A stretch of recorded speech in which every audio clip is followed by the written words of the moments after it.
But sir ਪਹਿਲਾ ਸਵਾਲ ਇਹੀ ਹੈ ਕਿ ਭਾਵੇਂ ਸ਼੍ਰੋਮਣੀ ਗੁਰਦੁਆਰਾ ਪ੍ਰਬੰਧਕ ਕਮੇਟੀ ਹੁਣ ਐ ਲੱਗਦਾ ਵੀ ਭਾਵੇਂ ਉਹ ਸੋਨੇ ਦੀ ਵੀ ਹੋ ਜੇ ਤਾਂ ਵੀ ਉਹਦਾ ਲੋਕੀ ਹੁਣ ਉਹਦਾ ਵਸਾਹ ਨਹੀਂ ਕਰਦੇ। ਕੀ ਚੱਕਰ ਹੈ? ਸ਼੍ਰੋਮਣੀ ਕਮੇਟੀ ਆਪਣੇ ਧਰਮ ਦੇ ਖੇਤਰ ਦੇ ਵਿੱਚ ਪ੍ਰਚਾਰ ਕਰ ਰਹੀ ਹੈ, ਪੜ੍ਹਾਈ ਦੇ ਵਿੱਚ ਕਰੋੜਾਂ ਰੁਪਈਏ ਉਹ ਸਕੋਲਰਸ਼ਿਪ ਦੇ ਰਹੀ ਹੈ, ਕਿੰਨੇ ਸੈਂਕੜੇ ਤਾਦਾਦ ਦੇ ਵਿੱਚ ਉਹਨਾਂ ਨੇ ਸਕੂਲ ਕਾਲਜ ਪੰਜਾਬ ਦੇ ਵਿੱਚ ਬਾਹਰ ਖੋਲ੍ਹੇ ਹੋਏ ਨੇ।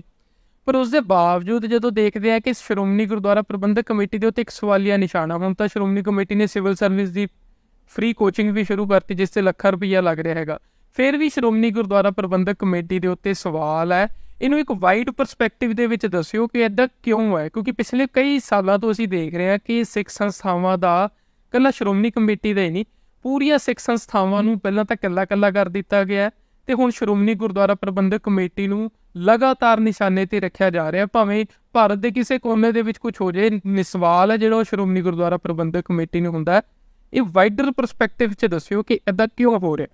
ਦੇਖੋ, ਦੇਸ਼ ਦੀ ਆਜ਼ਾਦੀ ਤੋਂ ਬਾਅਦ ਸ਼੍ਰੋਮਣੀ ਗੁਰਦੁਆਰਾ ਪ੍ਰਬੰਧਕ ਕਮੇਟੀ ਦਾ ਪੰਜਾਬ ਦੇ ਰਾਜਨੀਤਿਕ ਘੋਲਾਂ ਦੇ ਵਿੱਚ ਮਹੱਤਵਪੂਰਨ ਯੋਗਦਾਨ ਰਿਹਾ।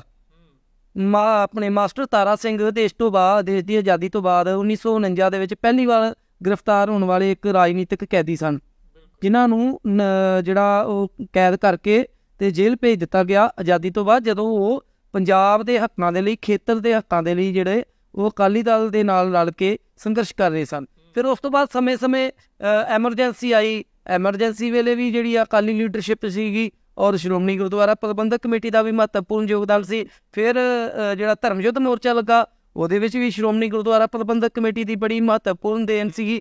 ਜਦੋਂ ਕਪੂਰੀ ਨਹਿਰ ਦਾ ਮੋਰਚਾ ਲੱਗਾ ਤਾਂ ਉਸ ਵੇਲੇ ਵੀ ਸ਼੍ਰੋਮਣੀ ਗੁਰਦੁਆਰਾ ਪ੍ਰਬੰਧਕ ਕਮੇਟੀ ਜਿਹੜੀ ਆ ਉਹਨੇ ਆਪਣੀ ਮਹੱਤਵਪੂਰਨ ਭੂਮਿਕਾ ਨਿਭਾਈ।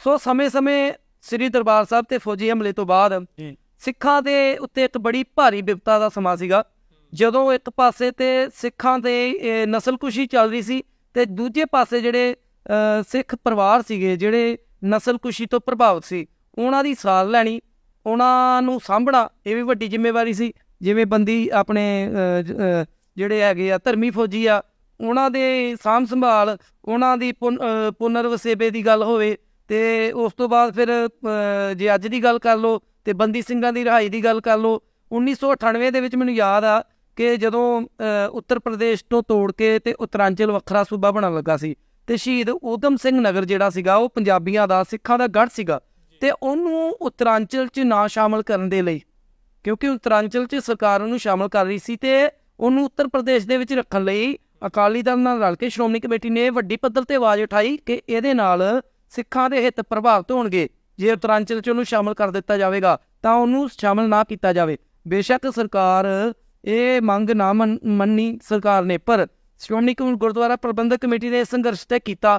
ਫਿਰ ਜਦੋਂ ਭਾਈ ਬਲਵੰਤ ਸਿੰਘ ਰਾਜੋਆਣੇ ਦੀ ਫਾਂਸੀ ਦੀ ਮੁਆਫੀ ਦੀ ਗੱਲ ਚੱਲੀ ਸੀਗੀ, ਜਦੋਂ ਤਾਂ ਕਿੱਡਾ ਵੱਡਾ ਇੱਕ ਕੌਮ ਦੇ ਵਿੱਚ ਇੱਕ ਕਹਿ ਲਈਏ ਕਿ ਚੇਤਨਾ ਫੁੱਟੀ ਸੀਗੀ, ਉਦੋਂ ਵੀ ਸ਼੍ਰੋਮਣੀ ਗੁਰਦੁਆਰਾ ਪ੍ਰਬੰਧਕ ਕਮੇਟੀ ਨੇ ਅਹਿਮ ਭੂਮਿਕਾ ਨਿਭਾਈ, ਰਾਸ਼ਟਰਪਤੀ ਨੂੰ ਚਿੱਠੀਆਂ ਲਿਖੀਆਂ, ਹੁਣ ਬੰਦੀ ਸਿੰਘਾਂ ਦੀ ਗੱਲ ਵੀ ਕੀਤੀ। ਸੋ ਇਹ ਜਿਹੜਾ ਸ਼੍ਰੋਮਣੀ ਗੁਰਦੁਆਰਾ ਪ੍ਰਬੰਧਕ ਕਮੇਟੀ ਪੰਜਾਬ ਦੀ ਹੀ ਨਹੀਂ, ਦੇਸ਼ ਦੀ ਰਾਜਨੀਤੀ ਦੇ ਵਿੱਚ ਇੱਕ ਵੱਡਾ ਹਸਤਾਖਰ ਆ। ਮਤਲਬ ਇਹ ਕਹਿ ਸਕਦੇ ਆ ਕਿ ਜਿਹੜਾ ਪੰਜਾਬ ਦੇ ਵਿੱਚ ਜਿਹੜਾ ਵੀ ਸੰਘਰਸ਼ ਉੱਠਦਾ, ਭਾਵੇਂ ਉਹ ਪੰਥਕ ਲੀਹਾਂ ਤੋਂ ਉੱਠੇ, ਭਾਵੇਂ ਉਹ ਸਮਾਜ ਦੇ ਨੁਕਤੇ ਨਿਗਾਹ ਤੋਂ ਉੱਠੇ, ਉਹਦੇ ਵਿੱਚ ਸੰਘਰਸ਼ਾਂ ਦੀ ਜਿਹੜੀ ਮਾਂ ਹੈ ਉਹ ਸ਼੍ਰੋਮਣੀ ਗੁਰਦੁਆਰਾ ਪ੍ਰਬੰਧਕ ਕਮੇਟੀ। ਬਿਲਕੁਲ। ਇੱਕ ਹੋਰ ਗੱਲ ਆ ਖੇਤਰੀ ਰਾਜਨੀਤੀ ਦੇ ਵਿੱਚ ਕਿ ਪੰਜਾਬ ਦੇ ਵਿੱਚ ਅਕਾਲੀ ਦਲ ਦੀਆਂ ਲੀਡਰਸ਼ਿਪ ਦੀਆਂ ਕਈ ਧਾਰਾਵਾਂ ਰਹੀਆਂ ਸ਼ੁਰੂ ਤੋਂ ਹੀ, ਤਾਂ ਉਸ ਅਕਾਲੀ ਦਲ ਨੂੰ ਸਿੱਖਾਂ ਦਾ ਸਰਬ ਪ੍ਰਵਾਨਿਤ ਅਕਾਲੀ ਦਲ ਮੰਨਿਆ ਜਾਂਦਾ ਰਿਹਾ ਸ਼ੁਰੂ ਤੋਂ, ਰਵਾਇਤ ਮੁਤਾਬਕ, ਜਿਹੜਾ ਸ਼੍ਰੋਮਣੀ ਕਮੇਟੀ ਦੇ ਵਿੱਚ ਹੋਏਗਾ। ਸੋ ਇਸ ਕਰਕੇ ਸਿੱਖਾਂ ਦੀ ਸਿਆਸੀ ਲੀਡਰਸ਼ਿਪ ਨੂੰ ਵੀ ਸਾਹ-ਸਤਹੀਣ ਕਰਨ ਦੇ ਲਈ ਸ਼੍ਰੋਮਣੀ ਗੁਰਦੁਆਰਾ ਪ੍ਰਬੰਧਕ ਕਮੇਟੀ ਅੱਜ ਨਹੀਂ, ਸ਼ੁਰੂ ਤੋਂ ਜਿਹੜੀ ਨਿਸ਼ਾਨਾ ਬਣਦੀ ਰਹੀ ਆ। 2002 ਦੇ ਵਿੱਚ ਜਦੋਂ ਕੈਪਟਨ ਅਮਰਿੰਦਰ ਸਿੰਘ ਮੁੱਖ ਮੰਤਰੀ ਸੀ ਪੰਜਾਬ ਦੇ, ਤਾਂ ਉਹਨਾਂ ਨੇ ਜਦੋਂ ਤੁਹਾਨੂੰ ਯਾਦ ਹੋਏਗਾ ਕਿ ਜਿਹੜੀ ਸਾਲਾਨਾ ਚੋਣ ਹੋਣੀ ਸੀਗੀ ਪ੍ਰਧਾਨਗੀ ਦੀ ਸ਼੍ਰੋਮਣੀ ਗੁਰਦੁਆਰਾ ਪ੍ਰਬੰਧਕ ਕਮੇਟੀ ਦੀ, ਉਹਦੇ ਵਿੱਚ ਦਖਲ ਦੇਣ ਦੇ ਲਈ ਉਹਨਾਂ ਨੇ ਬਹੁਤ ਸਾਰੇ ਮੈਂਬਰਾਂ ਨੂੰ ਆਪਣੇ ਸੰਪਰਕ ਦੇ ਵਿੱਚ ਲਿਆਉਣ ਦੀ ਕੋਸ਼ਿਸ਼ ਕੀਤੀ ਤਾਂ ਜੋ ਸ਼੍ਰੋਮਣੀ ਗੁਰਦੁਆਰਾ ਪ੍ਰਬੰਧਕ ਕਮੇਟੀ ਦਾ ਪ੍ਰਧਾਨ ਜਿਹੜਾ ਉਹ ਬਦਲਿਆ ਜਾਵੇ, ਪਰ ਉਹਦੇ ਵਿੱਚ ਸਫਲ ਨਹੀਂ ਹੋ ਸਕੇ।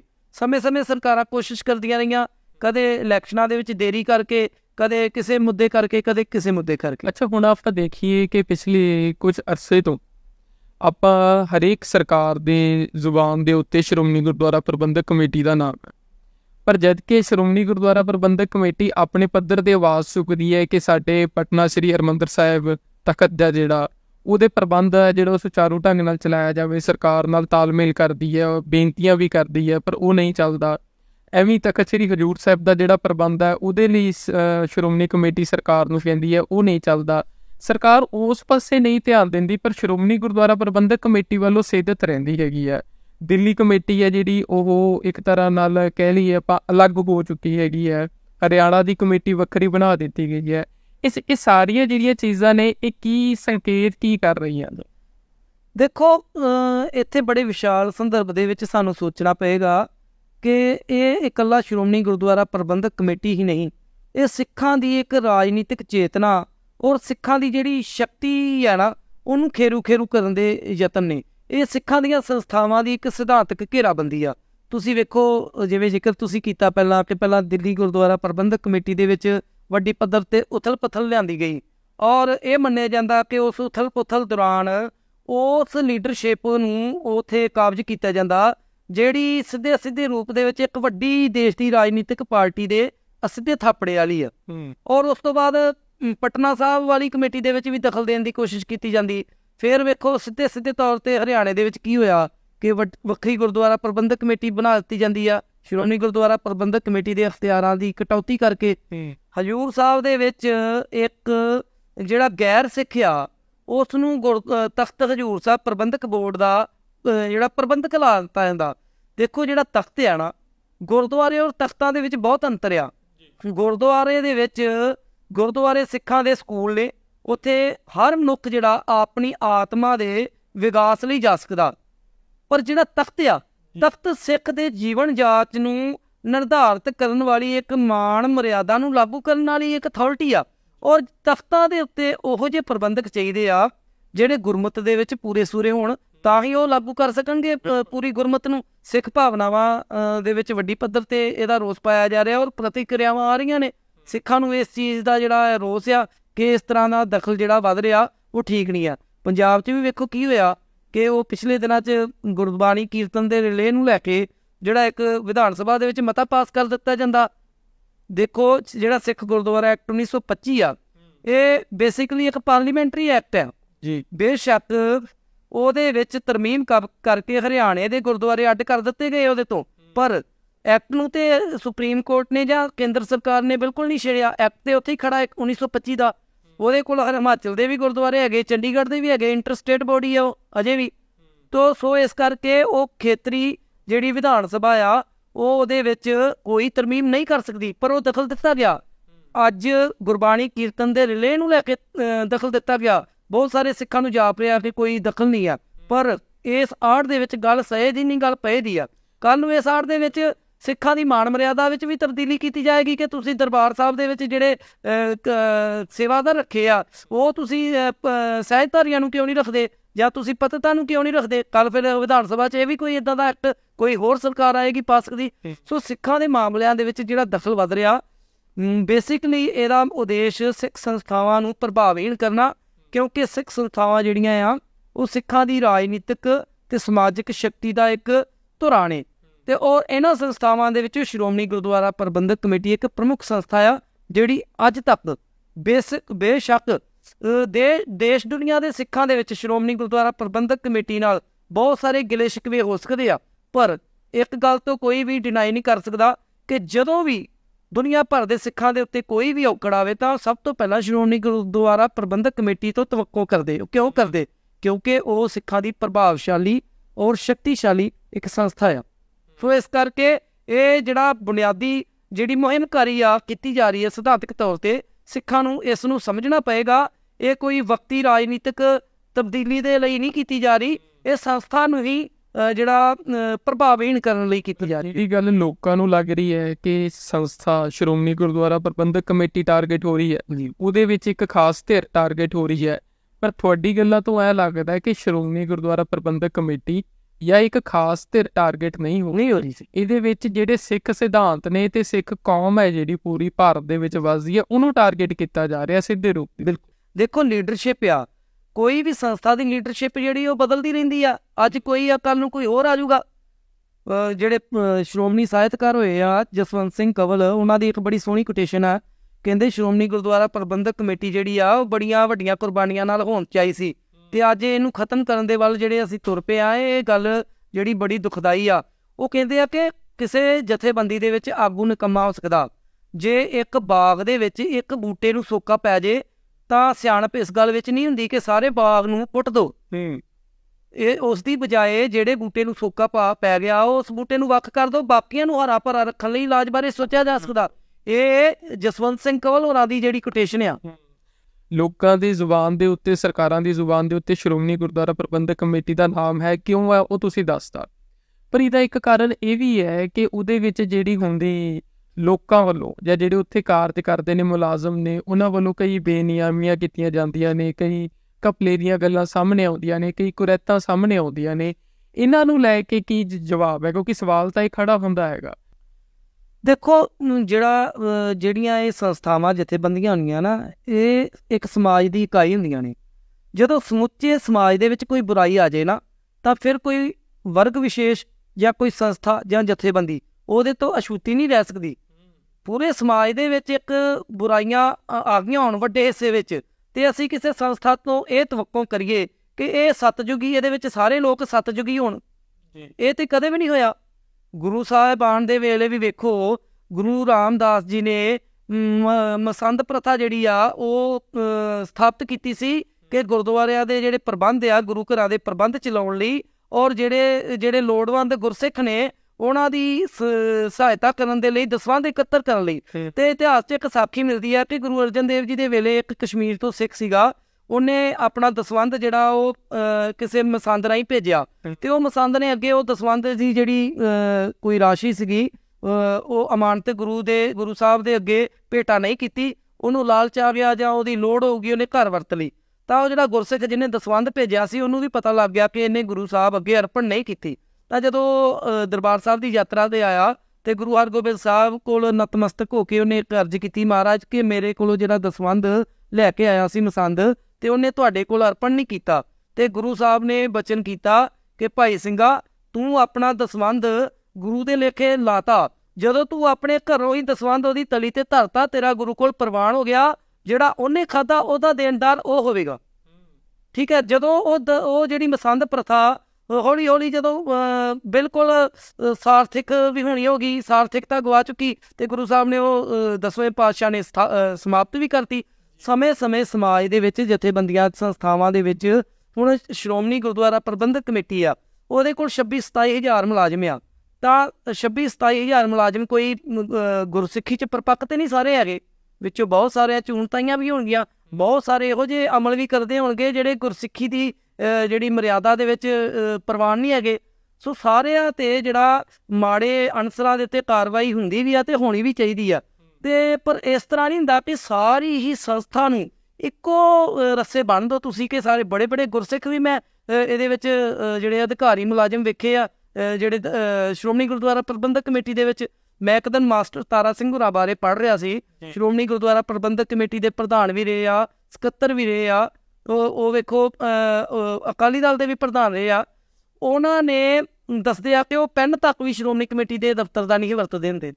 ਤੇ ਜਦੋਂ ਉਹਨਾਂ ਨੇ ਆਪਣੇ ਤੇਜਾ ਸਿੰਘ ਸਮੁੰਦਰੀ ਹਾਲ ਤੇ ਉਹ ਟਾਂਗੇ ਤੇ ਬਹਿ ਕੇ ਆ ਜਾਂਦੇ ਹੁੰਦੇ ਸੀ।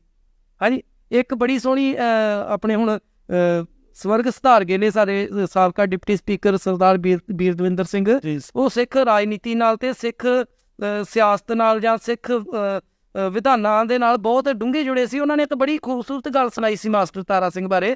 ਕਹਿੰਦੇ ਇੱਕ ਵਾਰ ਮਾਸਟਰ ਤਾਰਾ ਸਿੰਘ ਹੋਰਾਂ ਕੋਲ ਕੁਝ ਸਿੱਖ ਸੰਗਤਾਂ ਆ ਕੇ ਬੈਠੀਆਂ ਸੀ ਕਿਸੇ ਲੋੜਵੰਦ ਸਿੱਖ ਦੀ ਧੀ ਦੇ ਵਿਆਹ ਦੇ ਲਈ ਕੋਈ ਮਦਦ ਲੈਣ ਲਈ, ਤੇ ਉਹ ਜੀ ਆ ਕੇ ਬੈਠੇ ਸੀ, ਜਲ ਪਾਣੀ ਗ੍ਰਹਿਣ ਕਰ ਰਹੇ ਸੀ, ਤੇ ਮਾਸਟਰ ਜੀ ਦੀ ਬੇਟੀ ਆਈ ਤੇ ਮਾਸਟਰ ਜੀ ਨੂੰ ਕਹਿਣ ਲੱਗੀ ਕਿ ਪਿਤਾ ਜੀ ਮੈਂ ਕੋਈ ਕਾਪੀ ਜਾਂ ਪੈਨ ਲੈਣਾ, ਮੈਨੂੰ 5 ਰੁਪਏ ਦਿਓ। ਤੇ ਉਹਨਾਂ ਨੇ ਆਪਣਾ ਨਾ ਜਿਹੜਾ ਸੱਜਾ ਖੀਸਾ ਉਹ ਕੱਢ ਕੇ ਦਿਖਾਇਆ, ਕਹਿੰਦੇ ਵੀ ਮੇਰੇ ਖੀਸੇ ਦੇ ਵਿੱਚ 1 ਰੁਪਈਆ ਨਹੀਂ ਹੈ, ਪੈਸੇ ਨਹੀਂ ਆ। ਤੇ ਉਹ ਧੀ ਵਾਪਸ ਚਲ ਗਈ। ਤੇ ਜਦੋਂ ਫਿਰ ਬਾਅਦ ਵਿੱਚ ਜਿਹੜੀ ਸੰਗਤ ਆਈ ਸੀ ਕਿਸੇ ਲੋੜਵੰਦ ਦੀ ਮਦਦ ਕਰਨ ਲਈ, ਤਾਂ ਜਦੋਂ ਉਹਨਾਂ ਨੇ ਆਪਣੇ ਖੱਬੇ ਖੀਸੇ 'ਚੋਂ ਕੱਢ ਕੇ ਉਹਨਾਂ ਨੂੰ ਯਥਾ ਸ਼ਕਤ ਜਿਹੜੀ ਮਾਇਆ ਦਿੱਤੀ, ਤਾਂ ਉਹ ਵਿੱਚੋਂ ਕਿਸੇ ਦੇ ਮਨ ਦੇ ਵਿੱਚ ਸ਼ੰਕਾ ਉਤਪੰਨ ਹੋਈ। ਉਹ ਕਹਿੰਦੇ ਮਾਸਟਰ ਜੀ ਤੁਸੀਂ ਤੇ ਆਪਣੀ ਬੇਟੀ ਨਾਲ ਝੂਠ ਕਿਉਂ ਬੋਲਿਆ? ਕਹਿੰਦੇ ਕੀ ਝੂਠ ਬੋਲਿਆ? ਕਹਿੰਦੇ ਤੁਸੀਂ ਉਹਨੂੰ ਕਿਹਾ ਮੇਰੇ ਕੋਲ ਮਾਇਆ ਹੈ ਨਹੀਂ, ਮਾਇਆ ਤੁਸੀਂ ਸਾਨੂੰ ਦੇਤੀ। ਉਹ ਕਹਿੰਦੇ ਭਾਈ ਸਿੰਘੋ ਇਹ ਜਿਹੜਾ ਸੱਜਾ ਖੀਸਾ ਆ ਇਹ ਮੇਰੇ ਪਰਿਵਾਰ ਦਾ, ਖੱਬਾ ਖੀਸਾ ਪੰਥ ਦਾ, ਤੇ ਪੰਥ ਦੀ ਮਾਇਆ ਜਿਹੜੀ ਆ ਉਹ ਮੈਂ ਆਪਣੇ ਘਰ ਤੇ ਨਹੀਂ ਲੁਟਾ ਸਕਦਾ, ਉਹ ਪੰਥ ਦੀ ਅਮਾਨਤ ਆ। ਸੋ ਇਦਾਂ ਦੇ ਗੁਰਸਿੱਖ ਵੀ ਹੋਏ ਆ, ਹੁਣ ਵੀ ਹੈਗੇ ਆ। ਤੁਸੀਂ ਦਰਬਾਰ ਸਾਹਿਬ ਜਾਓ, ਬਹੁਤ ਵਾਰ ਖਬਰਾਂ ਆਉਂਦੀਆਂ ਆ ਕਿ ਦਰਬਾਰ ਸਾਹਿਬ ਦਾ ਜਾਂ ਕਿਸੇ ਵੀ ਸ਼੍ਰੋਮਣੀ ਗੁਰਦੁਆਰਾ ਪ੍ਰਬੰਧਕ ਕਮੇਟੀ ਦੇ ਅਦਾਰੇ ਦਾ ਮੁਲਾਜ਼ਮ ਕੋਈ ਬੇਨਿਯਮੀ ਕਰਦਾ ਜਾਂ ਅਨੈਤਿਕ ਕਾਰਵਾਈ ਕਰਦਾ, ਉਹਦੀ ਖਬਰ ਲੱਗਦੀ। ਪਰ ਕਦੇ ਕਿਸੇ ਨੇ ਇਹ ਵੇਖਿਆ ਜਾ ਕੇ ਰੋਜ਼ਾਨਾ ਜਦੋਂ ਆਪਣੇ ਦੁਪਹਿਰ ਦੇ ਪ੍ਰਸ਼ਾਦੇ ਦਾ ਸਮਾਂ ਹੁੰਦਾ, ਜਿਹਨੂੰ ਲੰਚ ਟਾਈਮ ਕਹਿੰਦੇ ਆ, 1 ਤੋਂ 2 ਵਜੇ, ਤਾਂ ਬਹੁਤ ਸਾਰੇ ਸ਼੍ਰੋਮਣੀ ਗੁਰਦੁਆਰਾ ਪ੍ਰਬੰਧਕ ਕਮੇਟੀ ਦੇ ਮੁਲਾਜ਼ਮ ਜਾਂ ਦਰਬਾਰ ਸਾਹਿਬ ਦੇ ਮੁਲਾਜ਼ਮ, ਸੇਵਾਦਾਰ ਸਿੰਘ, ਅਧਿਕਾਰੀ, ਸਕੱਤਰ ਤੱਕ, ਉਹ ਜਿਹੜੇ ਆ ਪ੍ਰਸ਼ਾਦਾ ਛਕਣ ਤੋਂ ਬਾਅਦ ਜਿਹੜਾ ਆਪਣੇ ਤੇਜਾ ਸਿੰਘ ਸਮੁੰਦਰੀ ਹਾਲ ਦੇ ਸਾਹਮਣੇ ਜੋੜਾ ਘਰ ਆ, ਉੱਥੇ ਜੋੜੇ ਪਾਲਿਸ਼ ਕਰਨ ਦੀ ਸੇਵਾ ਵੀ ਕਰਦੇ ਆ। ਬਹੁਤ ਸਾਰੇ ਅਧਿਕਾਰੀ ਸਾਹਿਬਾਨ ਇਹੋ ਜਿਹੇ ਆ ਕਿ ਜਿਹੜੇ ਸ਼ਾਮ ਨੂੰ 5 ਵਜੇ ਛੁੱਟੀ ਤੋਂ ਬਾਅਦ ਵੀ ਜਾ ਕੇ ਉੱਥੇ ਸੇਵਾ ਕਰਦੇ ਆ। ਸੋ ਇਸ ਕਰਕੇ ਸਾਰਿਆਂ ਨੂੰ ਇੱਕੋ ਰੱਸੇ ਨਹੀਂ ਨੂੜਿਆ ਜਾਣਾ ਚਾਹੀਦਾ। ਸਰ ਜਿਹੜੀ ਤੁਹਾਡੀ ਗੱਲ ਹੈ ਕਿ ਸਮਾਜ ਦੇ ਵਿੱਚ ਇੱਕ ਸਮਾਜ ਜਿਹੜਾ ਬਣਿਆ ਹੋਇਆ ਹੈ, ਉਹਦੇ ਵਿੱਚ ਸਾਰੇ ਹੀ ਲੋਕ ਜਿਹੜੇ ਹੁਣ ਇੱਕ ਤਰ੍ਹਾਂ ਦੇ ਹੋ ਚੁੱਕੇ ਨੇ, ਇਸ ਕਰਕੇ ਉਹਨਾਂ ਦੀ ਪੁਣਛਾਣ ਨਹੀਂ ਕੀਤੀ ਜਾ ਸਕਦੀ। ਉਹਦਾ ਜਿਹੜਾ ਅਸਰ ਹੈ ਸ਼੍ਰੋਮਣੀ ਗੁਰਦੁਆਰਾ ਪ੍ਰਬੰਧਕ ਕਮੇਟੀ ਤੇ ਵੀ ਪੈਣਾ, ਤੁਸੀਂ ਇਹ ਗੱਲ ਬਿਲਕੁਲ ਕਿਸੇ ਵੀ ਹਰ ਸੰਸਥਾ ਦੇ ਪੈਣਾ। ਪਰ ਫਿਰ ਵੀ ਸਵਾਲ ਤਾਂ ਇਹ ਉੱਠਦਾ ਹੈ, ਮੈਂ ਜਿਹੜੀ ਆਪਾਂ ਗੱਲ ਕਰ ਰਹੇ ਹਾਂ ਨਾ ਕਿ ਸ਼੍ਰੋਮਣੀ ਗੁਰਦੁਆਰਾ ਪ੍ਰਬੰਧਕ ਕਮੇਟੀ ਸਰਕਾਰਾਂ ਤੋਂ ਲੈ ਕੇ ਲੋਕਾਂ ਦੀ ਜ਼ੁਬਾਨਾਂ ਤੱਕ ਕਿਉਂ ਹੈ, ਉਹਦਾ ਇੱਕ ਵੱਡਾ ਕਾਰਨ ਇਹ ਵੀ ਹੈ ਕਿ ਸ਼੍ਰੋਮਣੀ ਗੁਰਦੁਆਰਾ ਪ੍ਰਬੰਧਕ ਕਮੇਟੀ ਦੇ ਕੋਲੇ ਜ਼ਿੰਮੇਵਾਰੀ ਵੱਡੀ ਹੈ, ਉਹਦੇ ਮੋਢਿਆਂ ਤੇ ਭਾਰ ਵੱਡਾ ਹੈ, ਪੰਥ ਦਾ ਉਹਨੇ ਪੂਰਾ ਭਾਰ ਚੱਕਿਆ ਹੋਇਆ, ਸਿੱਖ ਕੌਮ ਦਾ ਭਾਰ ਚੱਕਿਆ ਹੋਇਆ। ਸੋ ਇੱਕ ਧਾਰਮਿਕ ਸੰਸਥਾ ਹੁੰਦੇ ਨੇ, ਬਾਕੀ ਸਾਰੀਆਂ ਸਮਾਜਿਕ ਸੰਸਥਾਵਾਂ ਨੇ ਜਿਨ੍ਹਾਂ ਦਾ ਆਪਾਂ ਸਰਕਾਰਾਂ ਦਾ ਜ਼ਿਕਰ ਕਰ ਰਹੇ ਹਾਂ, ਹੋਰ ਸਮਾਜ ਸੇਵੀ ਸੰਸਥਾਵਾਂ ਦਾ ਜ਼ਿਕਰ ਕਰ ਰਹੇ ਹਾਂ, ਉਹ ਸਮਾਜਿਕ ਸੰਸਥਾਵਾਂ ਨੇ। ਸ਼੍ਰੋਮਣੀ ਗੁਰਦੁਆਰਾ ਪ੍ਰਬੰਧਕ ਕਮੇਟੀ ਇੱਕ ਧਾਰਮਿਕ ਸੰਸਥਾ ਹੈ ਜਿਹੜੀ ਗੁਰੂ ਨਾਨਕ ਸਾਹਿਬ ਦੇ ਸਿਧਾਂਤਾਂ ਦੇ ਉੱਤੇ ਖੜੀ ਹੋ ਕੇ ਪਹਿਰਾ ਦੇ ਰਹੀ ਹੈ। ਜੇ ਉਹਦੇ ਵਿੱਚ ਬੇਨਿਯਮੀਆਂ ਹੁੰਦੀਆਂ ਨੇ, ਘਪਲੇ ਹੁੰਦੇ ਨੇ, ਕੋਈ ਦੁਰਾਚਾਰ ਹੁੰਦਾ ਹੈ, ਤਾਂ ਸਵਾਲ ਤਾਂ ਫਿਰ ਵੱਡਾ ਹੀ ਬਣਦਾ ਨਾ, ਕਿਉਂ ਨਾ ਵੱਡਾ ਬਣੇ? ਨਹੀਂ, ਬਿਲਕੁਲ ਸਵਾਲ ਬਣਦਾ ਵੀ ਆ। ਔਰ ਸ਼੍ਰੋਮਣੀ ਗੁਰਦੁਆਰਾ ਆਮ ਤੌਰ 'ਤੇ ਨਾ ਲੋਕਾਂ ਦੇ ਵਿੱਚ ਇਹ ਮਿੱਥ ਬਣੀ ਹੋਈ ਆ ਕਿ ਸ਼੍ਰੋਮਣੀ ਗੁਰਦੁਆਰਾ ਪ੍ਰਬੰਧਕ ਕਮੇਟੀ ਕਿਸੇ ਦੀ ਹਰੇਕ ਘਰ ਦੀ ਜ਼ਗੀਰ ਆ, ਜਿੱਥੋਂ ਮਰਜ਼ੀ ਗੋਲਕ ਤੋਂ ਪੈਸੇ ਕੱਢ ਕੇ ਜਿੱਥੇ ਮਰਜ਼ੀ ਵਰਤ ਲਏ ਜਾਂ ਜਿੱਥੋਂ ਮਰਜ਼ੀ ਲਿਆ ਕੇ ਜੋ ਮਰਜ਼ੀ ਕਰ ਲਿਆ। ਸੋ ਇਸ ਤਰ੍ਹਾਂ ਨਹੀਂ ਆ। ਠੀਕ ਹੈ, ਬੇਨਿਯਮੀਆਂ ਹੁੰਦੀਆਂ, ਇਹ ਨਹੀਂ ਹੁੰਦੀਆਂ ਨਹੀਂ, ਕਰਦੇ ਲੋਕ ਕਈ ਜਿਹੜੇ, ਹੁਣ ਤੁਹਾਨੂੰ ਦੱਸਿਆ ਵੀ 27,000 ਮੁਲਾਜ਼ਮ ਆ, 27,000 ਦਾ 27,000 ਇਮਾਨਦਾਰ ਥੋੜ੍ਹੀ ਹੋਏਗਾ। ਠੀਕ ਹੈ, ਬਹੁਤ ਸਾਰੇ ਜਿਹੜੇ ਨੁਮਾਇੰਦੇ ਵੀ ਜਿਹੜੇ ਕੁਝ ਬੇਨਿਯਮੀਆਂ ਕਰ ਲੈਂਦੇ ਆ, ਕੋਈ ਅਚੇਤ ਰੂਪ 'ਚ ਕਰ ਲੈਂਦੇ, ਕੋਈ ਸੀਰੀਅਸ ਰੂਪ 'ਚ ਕਰ ਲੈਂਦਾ। ਆਪਾਂ ਇਹ ਵੀ ਦੇਖਿਆ ਕਿ ਗੁਰੂ ਸਾਹਿਬਾਨ ਵੇਲੇ ਵੀ ਜਦੋਂ ਗੁਰੂ ਸਾਹਿਬ ਮਹਾਰਾਜ ਆਪ ਇਸ ਧਰਤੀ 'ਤੇ ਪ੍ਰਗਟ ਸੀਗੇ, ਵਿਚਰਦੇ ਸੀਗੇ ਦੇਹੀ ਰੂਪ ਦੇ ਵਿੱਚ, ਉਦੋਂ ਵੀ ਜਿਹੜੇ ਕਈ ਬੰਦੇ ਜਿਹੜੇ ਉਹਨਾਂ ਦੇ ਨਾਲ ਜਾਂ ਗੁਰੂ ਘਰ ਦੇ ਵਿੱਚ ਅਜਿਹੇ ਜੁੜਦੇ ਰਹੇ ਜਿਹੜੇ ਕੀ ਗੁਰੂ ਸਿਧਾਂਤਾਂ ਦੇ ਉੱਤੇ ਖਰੇ ਨਹੀਂ ਉਤਰਦੇ ਸੀਗੇ। ਕੋਈ ਐਕਸਟਰਾ ਮਸ਼ੀਨ ਨਹੀਂ ਹੈ ਜਿਸ ਦੇ ਨਾਲ ਉਹ ਪਛਾਣ ਹੋ ਸਕੇ। ਜਿਹੜੀ ਗੱਲ ਤੁਸੀਂ ਕਹਿੰਦੇ ਹੋ, ਤੁਸੀਂ ਉਹਦਾ ਕੋਈ ਹਵਾਲਾ ਵੀ ਦੇ ਦੋਗੇ, ਮੈਨੂੰ ਜ਼ਰੂਰ ਪਤਾ ਹੈਗਾ। ਪਰ ਇਹ ਗੱਲ ਤਾਂ ਮੈਨੂੰ ਇਹ ਦੱਸੋ ਨਾ ਕਿ ਜੇ ਉਹ ਬੇਨਿਯਮੀਆਂ ਹੋ ਗਈਆਂ, ਉਸ ਦੇ ਬਾਵਜੂਦ ਜਦੋਂ ਉਹਨਾਂ 'ਤੇ ਕਾਰਵਾਈਆਂ ਹੁੰਦੀਆਂ ਨੇ, ਉਹਨਾਂ ਨੂੰ ਸਸਪੈਂਡ ਕਰ ਦਿੱਤਾ ਜਾਂਦਾ ਹੈ, ਉਸ ਦੇ ਬਾਵਜੂਦ ਉਹਨਾਂ ਨੂੰ ਮੁੜ ਕੇ ਬਹਾਲ ਕਿਉਂ ਕਰ ਦਿੱਤਾ ਜਾਂਦਾ? ਦੇਖੋ, ਪਹਿਲਾਂ ਮੈਂ ਤੁਹਾਨੂੰ ਇਹਦੇ ਥੋੜ੍ਹਾ ਜਿਹਾ ਵਿਸਥਾਰ 'ਚ ਦੱਸਾਂਗਾ ਕਿ ਜਦੋਂ ਸ਼੍ਰੋਮਣੀ ਗੁਰਦੁਆਰਾ ਪ੍ਰਬੰਧਕ ਕਮੇਟੀ ਹੈ ਨਾ ਜਿਹੜੀ, ਇਹ ਸਿੱਖ ਗੁਰਦੁਆਰਾ ਐਕਟ 1925 ਦੇ ਤਹਿਤ ਚੱਲਦੀ ਹੈ। ਔਰ ਐਕਟ ਦੇ ਨਾਲ ਨਾਲ ਸ਼੍ਰੋਮਣੀ ਗੁਰਦੁਆਰਾ ਪ੍ਰਬੰਧਕ ਕਮੇਟੀ ਦੇ ਪ੍ਰਬੰਧਾਂ ਨੂੰ ਚਲਾਉਣ ਲਈ ਪ੍ਰਬੰਧ ਸਕੀਮ, ਸੇਵਾ ਨਿਯਮ ਤੇ ਨਿਯਮ ਉਪਨਿਯਮ, ਇਹ ਚੀਜ਼ਾਂ ਵੀ ਨਾਲ ਨੇ।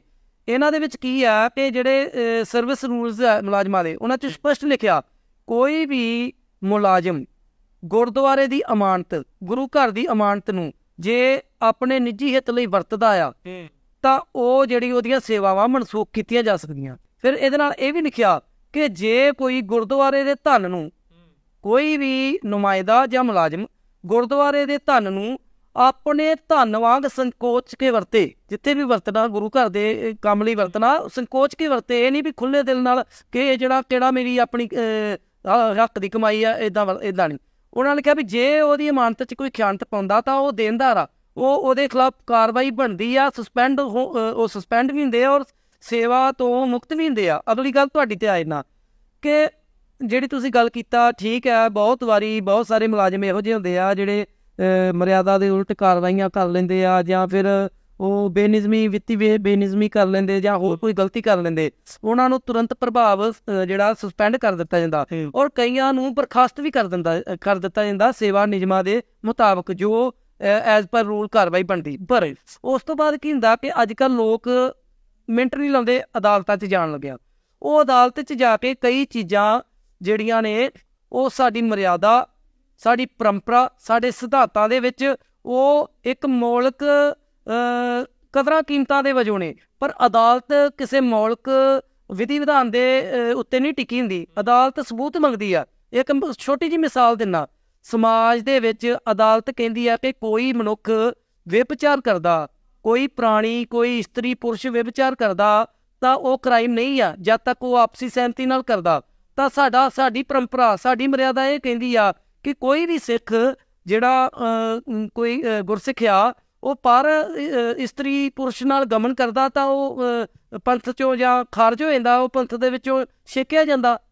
ਠੀਕ ਹੈ, ਤੇ ਅਦਾਲਤ ਤੇ ਉਹਨੂੰ ਤਦ ਤੱਕ ਦੋਸ਼ੀ ਨਹੀਂ ਮੰਨਦੀ ਜਦ ਤੱਕ ਦੋਨਾਂ ਧਿਰਾਂ ਦੇ ਵਿੱਚ ਇੱਕ ਬੰਦਾ ਦੂਜੇ ਦੇ ਖਿਲਾਫ ਸ਼ਿਕਾਇਤ ਨਹੀਂ ਕਰਦਾ। ਇਸੇ ਤਰ੍ਹਾਂ ਮੈਂ ਤੁਹਾਡੀ ਗੱਲ ਤੇ ਆਵਾਂ, ਕਈ ਵਾਰ ਕੀ ਹੁੰਦਾ ਨਹੀਂ, ਫਿਰ ਤੁਸੀਂ ਕਹਿੰਦੇ ਹੋ ਕਿ ਸਰਵਿਸ ਰੂਲ ਬਣੇ ਹੋਏ ਨੇ, ਨਿਯਮਾਵਲੀ ਉਪ ਨਿਯਮਾਵਲੀ ਬਣੀ ਹੋਈ ਹੈ, ਜੇ ਬਣੀ ਹੋਈ ਹੈ ਤਾਂ ਫਿਰ ਉਹ ਕੋਰਟ ਨੂੰ ਮੰਨਦੀ ਨਹੀਂ। ਮੈਂ ਤਾਂ ਉਹੀ ਦੱਸਣਾ ਨਾ, ਕਈ ਵਾਰ ਕੀ ਹੁੰਦਾ, ਮੈਂ ਮਿਸਾਲ ਦੇ ਤੌਰ ਤੇ ਕੋਈ ਮੁਲਾਜ਼ਮ ਸ਼ਰਾਬ ਪੀਂਦਾ ਫੜਿਆ ਜਾਂਦਾ, ਉਹਨੂੰ ਜਿਹੜਾ ਉਹ ਤੁਰੰਤ ਮੈਨੇਜਰ ਜਾਂ ਸੰਬੰਧਿਤ ਅਥਾਰਟੀ ਆ ਉਹ ਨੌਕਰੀ ਤੋਂ ਫਰਕ ਕਰ ਦਿੰਦੀ ਜੀ। ਉਸ ਤੋਂ ਬਾਅਦ ਉਹ ਬੰਦਾ ਕੀ ਕਰਦਾ ਕਿ ਤੁਹਾਨੂੰ ਪਤਾ ਕਾਨੂੰਨ ਜਿਹੜਾ ਆ ਉਹ ਸਬੂਤਾਂ ਨਾਲ ਚੱਲਦਾ। ਦੁਨੀਆ ਦੀਆਂ ਅਦਾਲਤਾਂ ਦੇ ਵਿੱਚ ਸਬੂਤਾਂ ਦੇ ਆਧਾਰ ਤੇ, ਸਬੂਤਾਂ ਦੀਆਂ ਨਾ ਹੋਣ ਦੇ ਆਧਾਰ ਤੇ ਗੁਨਾਹਗਾਰ ਬਰੀ ਹੋ ਜਾਂਦੇ ਆ, ਤੇ ਸਬੂਤਾਂ ਦੀ ਜਿਹੜੀ ਆ ਘਾਟ ਦੇ ਆਧਾਰ ਤੇ ਜਾਂ ਸਬੂਤਾਂ ਦੇ ਆਧਾਰ ਤੇ ਕਈ ਵਾਰ ਬੇਗੁਨਾਹ ਵੀ ਫਾਂਸੀ ਤੇ ਚੜ੍ਹ ਜਾਂਦੇ ਆ। ਸੋ ਇਸ ਤਰੀਕੇ ਦੇ ਨਾਲ ਉਹ ਕੀ ਕਰਦੇ ਆ ਕਿ ਜੇ ਕੋਈ ਸ਼ਰਾਬੀ ਫੜਿਆ ਜਾਂਦਾ, ਉਹ ਕਿਸੇ ਡਾਕਟਰ ਕੋਲੋਂ ਮੈਡੀਕਲ ਬਣਾ ਲੈਂਦਾ ਕਿ ਮੈਂ ਤੇ ਜੀ ਆਹ ਦਵਾਈ ਖਾ ਰਿਹਾ ਸੀ, ਉਹਦੇ ਕਰਕੇ ਅਲਕੋਹਲ ਮੇਰੇ ਸਰੀਰ ਦੇ ਵਿੱਚ ਮੌਜੂਦ ਆ। ਉਹ ਡਾਕਟਰੀ ਸਰਟੀਫਿਕੇਟ ਬਣਾ ਕੇ ਅਦਾਲਤ 'ਚ ਦੇ ਦਿੰਦਾ। ਅਦਾਲਤ ਉਹਨੂੰ ਜਿਹੜਾ ਉਹ ਸ਼੍ਰੋਮਣੀ ਕਮੇਟੀ ਨੂੰ ਜਿਹੜਾ ਆਦੇਸ਼ ਦੇ ਦਿੰਦੀ ਆ ਕਿ ਇਹਨੂੰ ਜਿਹੜਾ ਨੌਕਰੀ ਤੇ ਦੁਬਾਰਾ ਰੱਖੋ। ਫਿਰ ਦੱਸੋ ਸ਼੍ਰੋਮਣੀ ਕਮੇਟੀ ਕੀ ਕਰੇਗੀ? ਬਹੁਤ ਜਿਹੜਾ ਇਸ ਤਰੀਕੇ ਦੇ ਨਾਲ ਨਾ ਸਮੇਂ ਦੇ ਨਾਲ, ਕਿਉਂਕਿ ਗੁਰਦੁਆਰਾ ਐਕਟ ਬਣੇ ਨੂੰ 103 ਸਾਲ ਹੋ ਚੱਲੇ ਲਗਭਗ, ਮਾਫ ਕਰਨਾ, ਸ਼੍ਰੋਮਣੀ ਕਮੇਟੀ ਬਣੀ ਨੂੰ 103 ਸਾਲ ਹੋ ਚੱਲੇ। ਸ਼੍ਰੋਮਣੀ ਗੁਰਦੁਆਰਾ ਪ੍ਰਬੰਧਕ ਕਮੇਟੀ ਦਾ ਐਕਟ ਜਿਹੜਾ 1925 ਚ ਬਣਿਆ, ਉਹਨੂੰ 2025 ਚ 100 ਸਾਲ ਹੋ ਜਾਣੇ। ਸੋ 100 ਸਾਲ ਦੇ ਵਿੱਚ ਲਗਭਗ ਇਸ ਐਕਟ ਦੇ ਵਿੱਚ ਜਿਹੜੀਆਂ ਚੀਜ਼ਾਂ ਬਹੁਤ ਸਾਰੀਆਂ ਨੇ, ਉਹਨਾਂ 'ਚ ਸਮੇਂ ਦੇ ਨਾਲ ਉਹਨੂੰ ਜਿਹੜਾ ਅਪਡੇਟ ਕਰਨ ਦੀ ਲੋੜ ਆ, ਤਰਮੀਮਾਂ ਕਰਨ ਦੀ ਲੋੜ ਆ, ਸਾਡੀ ਮਰਿਆਦਾ ਦੇ ਮੁਤਾਬਕ, ਨਾ ਕਿ ਦੁਨੀਆ ਦੀਆਂ ਅਦਾਲਤਾਂ ਦੇ ਮੁਤਾਬਕ। ਸੋ ਇਸ ਤਰੀਕੇ ਦੇ ਨਾਲ ਉਹਨਾਂ ਦੀ ਕਈ ਕਮੀਆਂ ਪੇਸ਼ਾਂ ਦੀ ਆੜ ਦੇ ਵਿੱਚ ਜਿਹੜਾ ਉਹ ਕੋਈ ਮੁਲਾਜ਼ਮ ਅਦਾਲਤ ਦੀ ਜਿਹੜੀ ਸਹਾਰਾ ਲੈ ਲੈਂਦਾ ਤਾਂ ਫਿਰ ਉਹ ਉੱਥੋਂ ਜਿਹੜਾ ਉਹ ਦੁਬਾਰਾ ਸਰਵਿਸ ਤੇ ਬਹਾਲ ਹੋਣ ਦੇ ਵਿੱਚ ਕਾਮਯਾਬ ਹੋ ਜਾਂਦਾ। ਵਿੱਤੀ ਬੇਨਿਯਮੀਆਂ ਦੇ ਮਾਮਲਿਆਂ 'ਚ ਵੀ ਐਵੇਂ ਹੁੰਦਾ, ਔਰ ਮਰਿਆਦਾ ਦੀ ਜਿਹੜੀ ਆ ਉਹ ਭੰਗ ਕਰਨ ਦੇ ਮਾਮਲਿਆਂ 'ਚ। ਤੁਸੀਂ ਕਹਿੰਦੇ ਹੋ ਕਿ ਹਰੇਕ ਚੀਜ਼ ਦਾ ਕਾਇਦਾ ਕਾਨੂੰਨ ਸ਼੍ਰੋਮਣੀ ਗੁਰਦੁਆਰਾ ਪ੍ਰਬੰਧਕ ਕਮੇਟੀ ਦਾ ਬਣਿਆ ਹੋਇਆ, ਪਰ ਲੋਕਾਂ ਦੇ ਵਿੱਚ ਇਹ ਗੱਲ ਹੈ ਕਿ ਸ਼੍ਰੋਮਣੀ ਗੁਰਦੁਆਰਾ ਪ੍ਰਬੰਧਕ ਕਮੇਟੀ 'ਚ ਕਿਸੇ ਧਰਮ ਕਰਨ ਦਾ ਕੋਈ ਵੀ ਨਿਯਮ ਨਹੀਂ ਹੈਗਾ। ਭਾਵੇਂ ਉਹ ਗੋਲਕ ਨੂੰ ਲੈ ਕੇ ਹੋਵੇ, ਕੋਈ ਪੈਸਾ ਚੱਕਣਾ ਹੈ, ਕੋਈ ਧਰਨਾ ਹੈ, ਕੋਈ ਚੋਰੀ, ਕੋਈ ਚਕਾਰੀ, ਮਤਲਬ ਕਿਸੇ ਤਰ੍ਹਾਂ ਦਾ ਕੋਈ ਨਿਯਮ ਹੀ ਨਹੀਂ ਹੈ ਲੋਕਾਂ 'ਚ। ਤਾਂ ਇਹ ਗੱਲ ਤੁਸੀਂ ਕਹਿੰਦੇ ਹੋ ਨਿਯਮਾਵਲੀਆਂ ਬਣੀਆਂ ਹੋਈਆਂ। ਦੇਖੋ, ਮੈਂ ਤੁਹਾਨੂੰ ਛੋਟੀ ਜਿਹੀ ਇੱਕ ਗੱਲ ਦੱਸਦਾ ਕਿ ਸ਼੍ਰੋਮਣੀ ਗੁਰਦੁਆਰਾ ਪ੍ਰਬੰਧਕ ਕਮੇਟੀ ਦੇ ਸਰਵਿਸ ਰੂਲਸ ਆ ਜਾਂ ਜਿਹੜੀ ਪ੍ਰਬੰਧ ਸਕੀਮ ਆ, ਫਰਜ਼ ਕਰੋ ਕਿ ਅਸੀਂ ਅਨੰਦਪੁਰ ਸਾਹਿਬ ਬੈਠੇ ਆ, ਤਾਂ ਇੱਥੇ ਗੁਰਦੁਆਰਾ ਸਾਹਿਬ ਨੇ 1000 ਰੁਪਏ ਦੀ ਕੋਈ ਚੀਜ਼ ਖਰੀਦਣੀ ਆ ਜੀ। ਉਹਨਾਂ ਨੇ ਪਹਿਲਾਂ ਅੰਮ੍ਰਿਤਸਰ ਲਿਖ ਕੇ ਭੇਜਣਾ ਕਿ ਆਹ ਵਸਤ ਅਸੀਂ ਖਰੀਦਣੀ 1000 ਰੁਪਏ ਦੀ ਖਰੀਦਣੀ। ਉਸ ਤੋਂ ਬਾਅਦ ਉਹਨਾਂ ਨੇ ਆਪਣੇ ਗੁਰਦੁਆਰਾ ਇੰਸਪੈਕਟਰ ਭੇਜਣੇ ਜਿਹੜੇ ਸੈਕਸ਼ਨ 85 ਦੇ ਅਧੀਨ ਆਉਂਦੇ ਆ। ਉਹਨਾਂ ਨੇ ਆ ਕੇ ਕੋਟੇਸ਼ਨਾਂ ਲੈਣੀਆਂ ਉਸ ਚੀਜ਼ ਦੀਆਂ।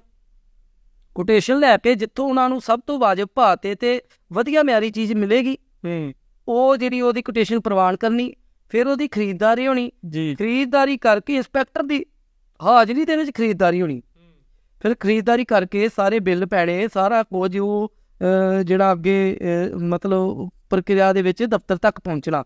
ਸੋ ਇਹ ਨਹੀਂ ਹੈ ਕਿ ਉੱਥੇ ਮਤਲਬ ਅੰਨੀ ਪੀਵੇ ਕੁੱਤੀ ਚੱਟੇ ਵਾਲਾ ਹਿਸਾਬ ਨਹੀਂ ਹੈਗਾ, ਉੱਥੇ ਵਿਧੀ ਵਿਧਾਨ ਹੈਗੇ ਆ। ਪਰ ਜਿਵੇਂ ਮੈਂ ਗੱਲ ਕੀਤੀ ਕਿ ਜਿਨ੍ਹਾਂ ਨੇ ਚੋਰੀ ਕਰਨੀ, ਜਿਨ੍ਹਾਂ ਨੇ ਕੁਝ ਬੇਨਿਯਮੀ ਕਰਨੀ, ਉਹ ਹਰ ਥਾਂ ਰਾਹ ਲੱਭ ਲੈਂਦੇ ਆ। ਸਰਕਾਰਾਂ ਦੇ ਵਿੱਚ ਕਿੱਡੇ ਅਰਬਾਂ ਰੁਪਏ ਦੇ ਘੁਟਾਲੇ ਹੋ ਜਾਂਦੇ, ਕੀ ਆਪਾਂ ਉੱਥੇ ਵੀ ਮੰਨਾਂਗੇ ਵੀ ਉੱਥੇ ਵੀ ਇੱਦਾਂ ਹੀ ਚੱਲੀ ਜਾਂਦਾ ਕੰਮ, ਕੋਈ ਵਿਧੀ ਵਿਧਾਨ ਨਹੀਂ ਹੈਗਾ।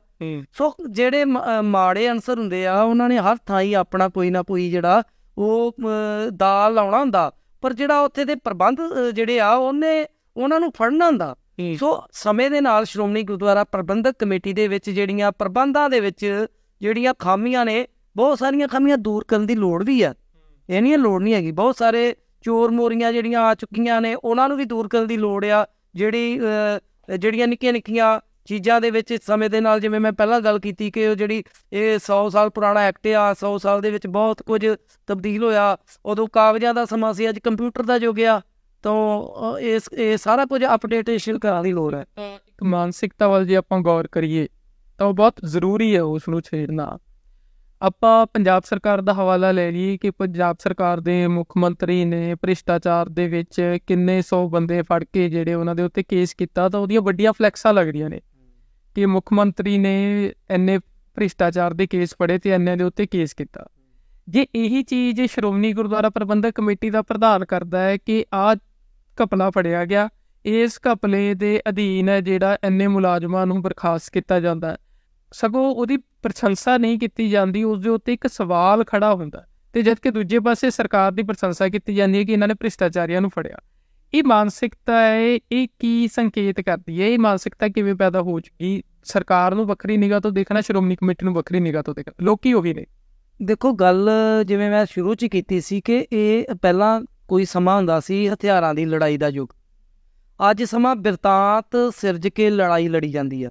ਸੰਸਥਾਵਾਂ ਨੂੰ ਮਾਰਨ ਦੇ ਲਈ ਨਰੇਟਿਵ ਸਿਰਜੇ ਜਾਂਦੇ ਆ, ਔਰ ਨਰੇਟਿਵ ਇਹੋ ਜਿਹੇ ਸਿਰਜੇ ਜਾਂਦੇ ਆ ਕਿਸੇ ਕੌਮ ਦੇ ਵਿੱਚ ਆਪਣੀ ਕੌਮੀਅਤ ਦੇ ਪ੍ਰਤੀ, ਆਪਣੀਆਂ ਸੰਸਥਾਵਾਂ ਪ੍ਰਤੀ, ਆਪਣੀਆਂ ਮਾਣ ਮਰਿਆਦਾਵਾਂ ਪ੍ਰਤੀ, ਆਪਣੇ ਜਿਹੜੇ ਮੁੱਲਵਾਨ ਜਿਹੜੇ ਗੁਰੂ ਸਾਹਿਬਾਨ ਨੇ ਦਿੱਤੇ ਸਾਨੂੰ ਸਿਧਾਂਤ, ਉਹਨਾਂ ਪ੍ਰਤੀ ਇੰਨੀ ਨੈਗੇਟਿਵਿਟੀ ਭਰ ਦਿਓ ਜਾਂ ਇੰਨੀ ਬੇਵਿਸ਼ਵਾਸੀ ਭਰ ਦਿਓ ਕਿ ਉਹਨਾਂ ਨਾਲੋਂ ਟੁੱਟ ਜਾਣ, ਬੁਰੀ ਤਰ੍ਹਾਂ ਟੁੱਟ ਜਾਣ। ਮੈਂ ਨਹੀਂ ਕਹਿੰਦਾ ਸੰਸਥਾਵਾਂ ਦੀ ਆਲੋਚਨਾ ਹੋਣੀ ਚਾਹੀਦੀ ਹੈ, ਜਿੱਥੇ ਮਾੜੇ ਕੰਮ ਹੁੰਦੇ ਆ ਜਾਂ ਗਲਤ ਕੰਮ ਹੁੰਦੇ ਉਹਨਾਂ ਦੀ ਆਲੋਚਨਾ ਵੀ ਹੋਣੀ ਚਾਹੀਦੀ, ਔਰ ਆਲੋਚਨਾ ਸੁਧਾਰਵਾਦੀ ਪਹੁੰਚ ਨਾਲ ਹੋਣੀ ਚਾਹੀਦੀ, ਨਾ ਕਿ ਉਹਨਾਂ ਨੂੰ ਭੰਡਣ ਦੀ ਪਹੁੰਚ ਨਾਲ। ਹੁਣ ਅਗਲੀ ਗੱਲ ਕਰਦੇ ਤੁਸੀਂ ਜਿਹੜੀ ਸਰਕਾਰਾਂ ਦੀ ਭ੍ਰਿਸ਼ਟਾਚਾਰ ਵਿਰੋਧੀ ਕਾਰਵਾਈ ਦੀ। ਹੁਣ ਥੋੜ੍ਹੇ ਦਿਨ ਪਹਿਲਾਂ ਸ਼੍ਰੋਮਣੀ ਗੁਰਦੁਆਰਾ ਪ੍ਰਬੰਧਕ ਕਮੇਟੀ ਦੇ ਵਿੱਚ ਇੱਕ ਜਿਹੜਾ ਉਹ ਬੇਨਿਯਮੀ ਸਾਹਮਣੇ ਆਈ ਤੇ ਪ੍ਰਧਾਨ ਸਾਹਿਬ ਨੇ 51 ਮੁਲਾਜ਼ਮ ਸਸਪੈਂਡ ਕਰਤੇ। ਹੁਣ ਉਹ ਬੇਨਿਯਮੀ ਜਿਹੜੀ ਆ ਕਿਸੇ ਬਾਹਰ ਦੇ ਬੰਦੇ ਨੇ ਆ ਕੇ ਥੋੜ੍ਹੀ ਲੱਭੀ ਸੀ, ਉਹ ਪ੍ਰਧਾਨ ਸਾਹਿਬ ਨੇ ਜਿਹੜਾ ਦਫ਼ਤਰ ਦਾ ਸਿਸਟਮ ਆ ਉਹਨੇ ਹੀ ਆਪਣੇ ਜਿਹੜੇ ਪੜਤਾਲਾਂ ਦੌਰਾਨ ਜਿਹੜੀ ਰੂਟੀਨ ਦੀ ਜਿਹੜੇ ਉਹਨਾਂ ਦੀ ਚੈੱਕਅਪ ਦੌਰਾਨ ਹੀ ਉਹ ਬੇਨਿਯਮੀ ਸਾਹਮਣੇ ਆਈ ਸੀ। ਤੇ ਉਹ ਜਿਹੜੇ ਉਹਨਾਂ ਦੇ ਵਿੱਚ ਜ਼ਿੰਮੇਵਾਰ ਪਾਏ ਗਏ ਉਹਨਾਂ ਨੂੰ ਮੁਅੱਤਲ ਕੀਤਾ ਗਿਆ, ਔਰ ਪੜਤਾਲ ਚੱਲ ਰਹੀ ਆ। ਜਿਹੜੇ ਦੋਸ਼ੀ ਪਾਏ ਜਾਣਗੇ ਉਹਨਾਂ ਦੇ ਖਿਲਾਫ ਕਾਰਵਾਈ ਵੀ ਹੋਏਗੀ, ਜਿਹੜੇ ਨਿਰਦੋਸ਼ ਪਾਏ ਜਾਣਗੇ ਉਹ ਬਹਾਲ ਹੋ ਜਾਣਗੇ। ਫਿਰ ਇਤਿਹਾਸ ਦੇ ਵਿੱਚ ਇੱਕ ਬੜੀ ਮਿਸਾਲੀ ਕਾਰਵਾਈ ਮੈਂ ਕਹੂੰਗਾ, ਜਦੋਂ ਤੋਂ ਸ਼੍ਰੋਮਣੀ ਗੁਰਦੁਆਰਾ ਪ੍ਰਬੰਧਕ ਕਮੇਟੀ ਬਣੀ ਆ, ਕਿ 2 ਸਾਲ ਪਹਿਲਾਂ ਅਕਾਲ ਤਖ਼ਤ ਸਾਹਿਬ ਤੋਂ ਪੂਰੀ ਐਗਜ਼ੈਕਟਿਵ ਕਮੇਟੀ, ਮੌਜੂਦਾ ਔਰ ਸਾਬਕਾ ਪ੍ਰਧਾਨ ਸਮੇਤ ਸਾਰਿਆਂ ਨੂੰ ਜਿਹੜੀ ਧਾਰਮਿਕ ਜਿਹੜੀ ਸੇਵਾ ਲੱਗੀ ਸੀਗੀ, ਜਦੋਂ ਗੁਰਦੁਆਰਾ ਰਾਮਸਰ ਸਾਹਿਬ ਦੇ ਵਿੱਚ 2016 ਦੇ ਵਿੱਚ ਪਾਵਨ ਸਰੂਪ ਜਿਹੜੇ ਸ਼ਾਰਟ ਸਰਕਟ ਦੇ ਨਾਲ ਅਗਨ ਭੇਟ ਹੋ ਗਏ ਸੀ ਉਹਨਾਂ ਦੇ ਮਾਮਲੇ ਦੇ ਵਿੱਚ, ਤਾਂ ਉਹਦੇ ਵਿੱਚ ਪ੍ਰਧਾਨ ਨੂੰ ਵੀ ਨਹੀਂ ਬਖਸ਼ਿਆ ਗਿਆ।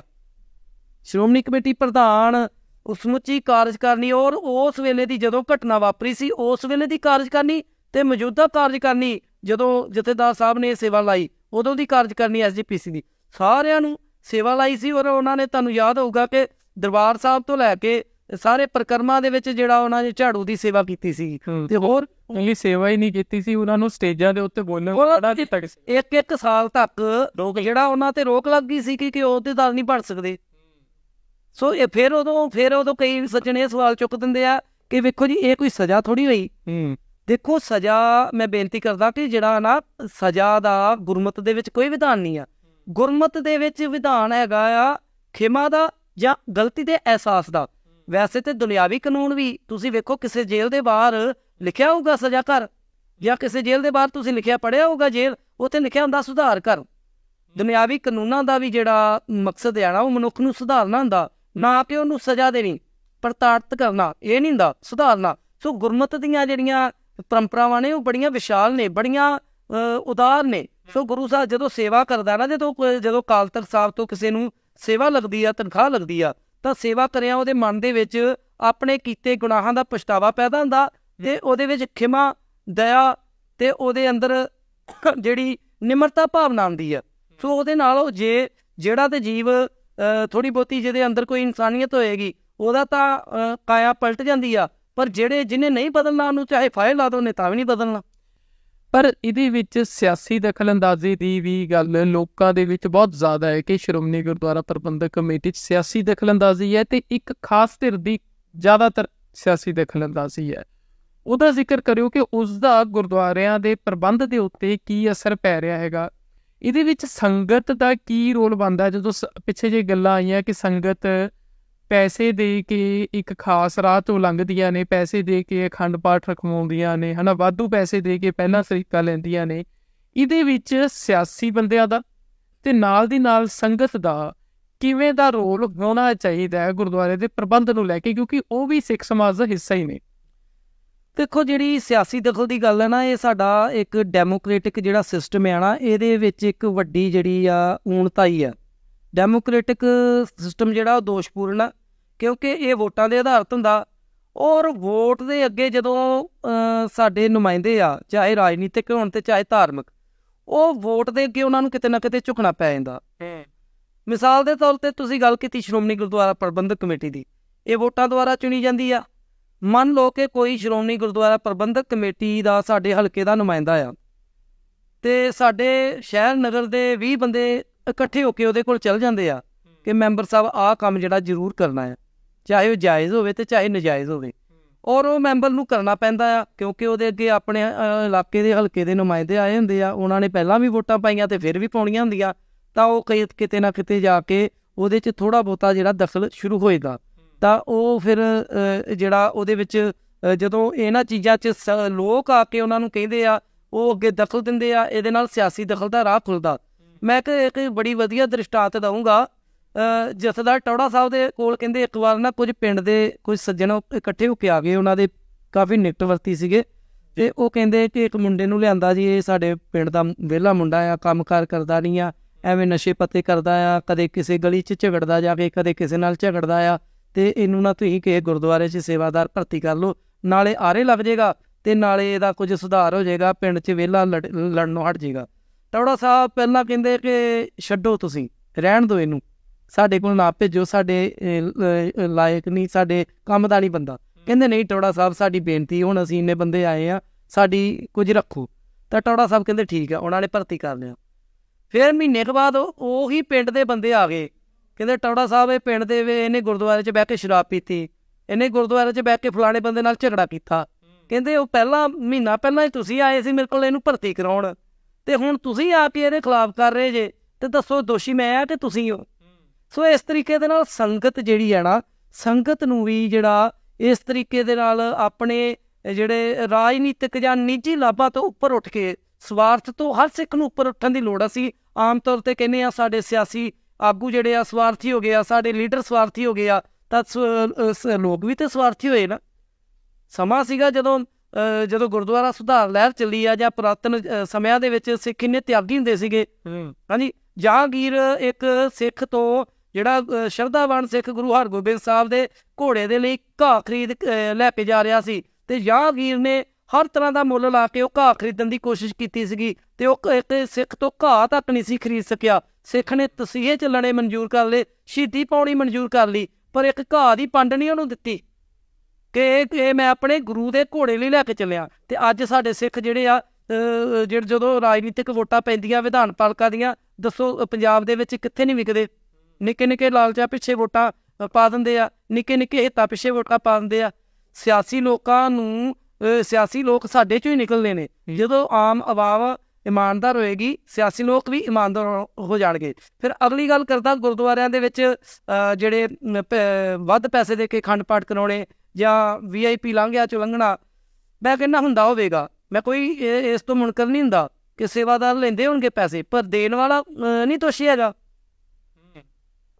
ਜਿਹੜੇ ਦੁਨਿਆਵੀ ਕਾਨੂੰਨ ਦੇ ਵਿੱਚ ਜੇ ਰਿਸ਼ਵਤ ਲੈਣ ਵਾਲਾ ਦੋਸ਼ੀ ਆ ਤੇ ਦੇਣ ਵਾਲਾ ਬਰਾਬਰ ਦੋਸ਼ੀ ਆ, ਉਹ ਕਿਉਂ ਉਹਨੂੰ ਉਤਸ਼ਾਹਿਤ ਕਰ ਰਿਹਾ? ਤੁਸੀਂ ਦਰਬਾਰ ਸਾਹਿਬ ਜਾਂਦੇ ਹੋ, ਦਰਬਾਰ ਸਾਹਿਬ ਤੁਸੀਂ ਕਾਹਦੇ ਨਹੀਂ ਜਾਂਦੇ ਕਿ ਗੁਰੂ ਸਾਹਿਬ ਦੇ ਕੋਲ ਜਾ ਕੇ ਜਿਹੜੀਆਂ ਆਪਣੇ ਜੀਵਨ ਦੇ ਵਿੱਚ ਚੇਤ ਅਚੇਤ ਰੂਪ ਦੇ ਵਿੱਚ ਭੁੱਲਾਂ ਹੋਈਆਂ ਉਹ ਬਖਸ਼ਾਉਣ ਜਾਂਦੇ ਹੋ, ਤੇ ਉੱਥੇ ਜਾ ਕੇ ਗੁਰੂ ਨਾਲ ਚਤਰਾਈਆਂ ਕਰਦੇ ਹੋ। ਹਾਂਜੀ, ਗੁਰੂ ਦਾ ਘਰ ਐਡਾ ਜਿਹੜਾ ਉਹ ਵਿਆਪਕ ਆ, ਜਾਂ ਐਡਾ ਉਹ ਨਿਥਾਵਿਆਂ ਦਾ ਥਾਵ ਆ, ਉੱਥੇ ਤੇ ਇਹੋ ਜਿਹੀਆਂ ਚੀਜ਼ਾਂ ਹੋਣੀਆਂ ਨਹੀਂ ਚਾਹੀਦੀਆਂ। ਜਿਹੜਾ ਬੰਦਾ ਸੇਵਾਦਾਰ ਜਿਹੜਾ ਆ, ਕੋਈ ਸੇਵਾਦਾਰ ਮੰਨ ਸਕਦੇ ਆ ਕਿ ਕੋਈ ਲਾਲਚ ਚ ਆ ਕੇ ਪੈਸੇ ਲੈ ਲੇ, ਪਰ ਦੇਣ ਵਾਲਾ ਕੀ ਸੋਚ ਕੇ ਪੈਸੇ ਦੇ ਰਿਹਾ ਉਹਨੂੰ?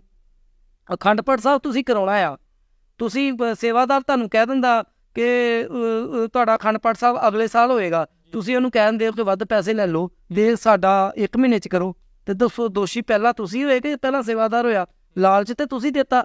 ਮਾਇਆ ਤੋਂ ਤਾਂ ਵੱਡੇ ਵੱਡੇ ਜਿਹੜੇ ਰਿਸ਼ੀ ਮੁਨੀ ਜਿਹੜੇ ਉਹ ਵੀ ਪ੍ਰਭਾਵ ਤੋਂ ਬਾਹਰ ਨਹੀਂ ਰਹਿ ਸਕੇ। ਹਾਂਜੀ, ਇੱਕ ਗੱਲ ਇਹ ਦੱਸਿਓ ਕਿ ਤੁਸੀਂ ਬੜਾ ਵੱਡਾ ਪੁਆਇੰਟ ਛੇੜਿਆ ਹੈ ਕਿ ਜਿਹੜਾ ਡੈਮੋਕ੍ਰੈਟਿਕ ਸਿਸਟਮ ਹੈ ਉਹਦੇ ਕਰਕੇ ਕਈ ਚੀਜ਼ਾਂ ਦਾ ਵਿਗਾੜ ਖੜਾ ਹੋਇਆ ਪਿਆ। ਸਾਡੀ ਜਿਹੜੀ ਮਾਣ ਮਰਿਆਦਾ ਸਿੱਖਾਂ ਦੀ ਗੁਰਦੁਆਰਿਆਂ ਦੇ ਵਿੱਚ ਚੱਲਦੀ ਹੈ ਉਹ ਵੱਖਰੀ ਹੈ, ਤੇ ਬਾਅਦ ਦੇ ਵਿੱਚ ਜਦੋਂ ਕੋਰਟਾਂ ਦੇ ਵਿੱਚ ਕੇਸ ਜਾਂਦੇ ਨੇ ਤਾਂ ਕੋਰਟ ਉਹਨੂੰ ਆਪਣੇ ਨੁਕਤੇ ਨਿਗਾਹ ਤੋਂ ਦੇਖਦਾ ਹੈਗਾ, ਹਨਾ। ਇਹ ਵੀ ਡੈਮੋਕ੍ਰੈਟਿਕ ਸਿਸਟਮ ਦਾ ਇੱਕ ਹਿੱਸਾ ਹੈ। ਦੂਜੇ ਪਾਸੇ ਡੈਮੋਕ੍ਰੈਟਿਕ ਸਿਸਟਮ ਦਾ ਹਿੱਸਾ ਤੁਸੀਂ ਦੱਸਿਆ ਕਿ ਜਿਹੜੇ ਸਿਆਸੀ ਬੰਦੇ ਨੇ ਜਾਂ ਜਿਨ੍ਹਾਂ ਨੂੰ ਆਪਾਂ ਮੈਂਬਰ ਕਹਿ ਲਈਏ ਜਾਂ ਹੋਰ ਕਹਿ ਲਈਏ, ਵੀ ਉਹ ਵੀ ਲੋਕਾਂ ਦੇ ਪ੍ਰਭਾਵ ਦੇ ਅਧੀਨ ਆਉਂਦੇ ਨੇ, ਉਹਨਾਂ ਦੇ ਦਬਾਅ ਦੇ ਅਧੀਨ ਆਉਂਦੇ ਨੇ, ਕਾਰਜ ਕਰਦੇ ਨੇ। ਇਹ ਦੋਨੋਂ ਗੱਲਾਂ ਠੀਕ ਨੇ। ਹੁਣ ਫਿਰ ਇੱਕ ਇਹ ਗੱਲ ਕੀ ਖੜੀ ਹੁੰਦੀ ਹੈ ਕਿ ਜਿਹੜਾ ਸਿੱਖਾਂ ਦਾ ਗੁਰਦੁਆਰਿਆਂ ਦਾ ਪ੍ਰਬੰਧ ਕਰਨ ਦਾ ਢੰਗ ਤੌਰ ਤਰੀਕਾ ਹੈਗਾ, ਉਹ ਬਜਾਏ ਕਿ ਨਵੀਨੀਕਰਨ ਦੇ ਹਿਸਾਬ ਨਾਲ ਚੱਲਣ ਦੀ ਬਜਾਏ ਜਿਵੇਂ ਪੁਰਾਤਨ ਚੱਲਦੇ ਸੀ ਉਵੇਂ ਚੱਲਣਾ ਚਾਹੀਦਾ ਹੈ। ਤੁਸੀਂ ਇਸ ਗੱਲ ਨਾਲ ਕਿੰਨੇ ਕੁ ਸਹਿਮਤ ਹੋ? ਦੇਖੋ, ਜਦੋਂ ਸ਼੍ਰੋਮਣੀ ਗੁਰਦੁਆਰਾ ਪ੍ਰਬੰਧਕ ਕਮੇਟੀ ਬਣੀ ਨਾ, ਉਦੋਂ ਸਾਡੇ ਵਡਾਰੂਆਂ ਨੇ, ਸਾਡੇ ਜਿਹੜੇ ਦਾਨੇ ਪੁਰਸ਼ ਸੀਗੇ, ਉਹਨਾਂ ਨੇ ਬਹੁਤ ਸੋਚ ਸਮਝ ਕੇ ਬਣਾਈ ਸੀ ਉਸ ਵੇਲੇ ਜੀ। ਪਰ ਇਹਦੇ ਵਿੱਚ ਸਭ ਤੋਂ ਵੱਡਾ ਵਿਗਾੜ ਉਦੋਂ ਪੈਦਾ ਹੋਇਆ ਜਦੋਂ ਸਰਕਾਰਾਂ ਦਖਲ ਦੇਣ ਲੱਗੀਆਂ। ਕਦੇ ਇਹਦੀਆਂ ਇਲੈਕਸ਼ਨਾਂ ਨਹੀਂ ਹੋਣ ਦੇਣੀਆਂ, ਕਦੇ ਹਾਊਸ ਜਿਹੜਾ ਉਹ ਮੁਲਤਵੀ ਕਰ ਦੇਣਾ। ਹੁਣ ਵੇਖੋ 2011 ਤੋਂ 2016 ਤੱਕ ਸੁਪਰੀਮ ਕੋਰਟ ਦੇ ਵਿੱਚ ਸਹਿਜਧਾਰੀਆਂ ਦੇ ਕੇਸ ਕਰਕੇ 5 ਸਾਲ ਜਿਹੜਾ ਹਾਊਸ ਜਿਹੜਾ ਸਸਪੈਂਡ ਰਿਹਾ। ਦੱਸੋ ਕਿਸੇ ਸੂਬੇ ਦੀ ਵਿਧਾਨ ਸਭਾ ਜਾਂ ਪਾਰਲੀਮੈਂਟ ਕਦੇ ਤਾਂ ਇੰਨੀ ਦੇਰ ਸਸਪੈਂਡ ਰਹਿੰਦੀ ਆ? ਜਦੋਂ 5 ਸਾਲ ਇੱਕ ਸੰਸਥਾ ਦਾ ਹਾਊਸ ਸਸਪੈਂਡ ਰਵੇ ਤਾਂ ਉਹਦੇ 'ਚ ਵਿਗਾੜ ਕਿਉਂ ਨਹੀਂ ਪੈਦਾ ਹੋਣਗੇ? ਬੇਨਿਯਮੀ ਸੁਭਾਵਕ ਆ ਕਿ ਜਦੋਂ ਕੋਈ ਕੁੰਡਾ ਹੀ ਨਹੀਂ ਹੋਏਗਾ, ਜਦੋਂ ਉੱਥੇ ਵਿਧੀ ਵਿਧਾਨ ਹੀ ਨਹੀਂ ਕੋਈ ਲਾਗੂ ਹੋਏਗਾ, ਤਾਂ ਫਿਰ ਉਦੋਂ ਬੇਨਿਯਮੀਆਂ ਤੇ ਆਪੇ ਹੋ ਜਾਣਗੀਆਂ। ਇੱਕ ਪੁਰਖੀ ਰਾਜ ਵਾਂਗ ਹੋ ਜਾਂਦਾ। ਉਦੋਂ ਸੁਪਰੀਮ ਕੋਰਟ ਨੇ ਉਸ ਵੇਲੇ ਦੀ ਕਾਰਜਕਾਰਨੀ ਨੂੰ ਪ੍ਰਧਾਨ ਸਮੇਤ ਕੁਝ ਕੁ ਜਿਹੜੇ ਨੁਮਾਇੰਦੇ ਆ, ਜਿਹੜੇ ਉਹਦੇ ਅਹੁਦੇਦਾਰ ਆ, ਉਹਨਾਂ ਨੂੰ ਅਧਿਕਾਰ ਦਿੱਤੇ ਸਨ ਕਿ ਉਹ ਜਿਹੜਾ ਕੋਈ ਫੈਸਲਾ ਲੈਣ। ਤੇ ਕਿੱਥੇ ਕਈ ਵਾਰ ਪੰਥ ਦੇ ਫੈਸਲੇ ਹਾਊਸ ਦੇ ਵਿੱਚ ਵੀ ਜਾਣੇ ਹੁੰਦੇ ਆ, ਹਾਊਸ ਦੇ ਰਾਹੀਂ ਆਉਣੇ ਹੁੰਦੇ, ਪੰਥ ਦੀ ਵੱਡੀ ਰਾਏ ਦੇ ਨਾਲ ਆਉਣੇ ਹੁੰਦੇ।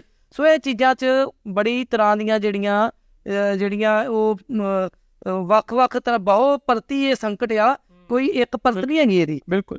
ਅੱਛਾ, ਇਹਦੇ ਵਿੱਚ ਇੱਕ ਹੁਣ ਇਹ ਵੱਡਾ ਸਵਾਲ ਬਣਦਾ ਕਿ ਜਿਹੜੇ ਹਜ਼ਾਰਾਂ ਦੀ ਗਿਣਤੀ ਦੇ ਵਿੱਚ ਮੁਲਾਜ਼ਮ ਉੱਥੇ ਕੰਮ ਕਰ ਰਹੇ ਨੇ, ਰੋਜ਼ ਸੇਵਾ ਕਰਦੇ ਨੇ, ਦਿਨ ਰਾਤ ਹੈ ਜਿਹੜੀ ਸੇਵਾ ਚੱਲਦੀ ਹੈ ਸ਼ਿਫਟਾਂ ਦੇ ਵਿੱਚ, ਉਹਨਾਂ ਮੁਲਾਜ਼ਮਾਂ ਦੇ ਉੱਤੇ ਕਿਸ ਤਰ੍ਹਾਂ ਦਾ ਪ੍ਰੈਸ਼ਰ ਰਹਿੰਦਾ? ਇੱਕ ਤਾਂ ਸਿਆਸੀ ਘੇਰਾਬੰਦੀ ਹੋ ਗਈ ਸਰਕਾਰਾਂ ਤੋਂ ਲੈ ਕੇ ਖੇਤਰ ਦੀਆਂ ਸਰਕਾਰਾਂ ਤੱਕ।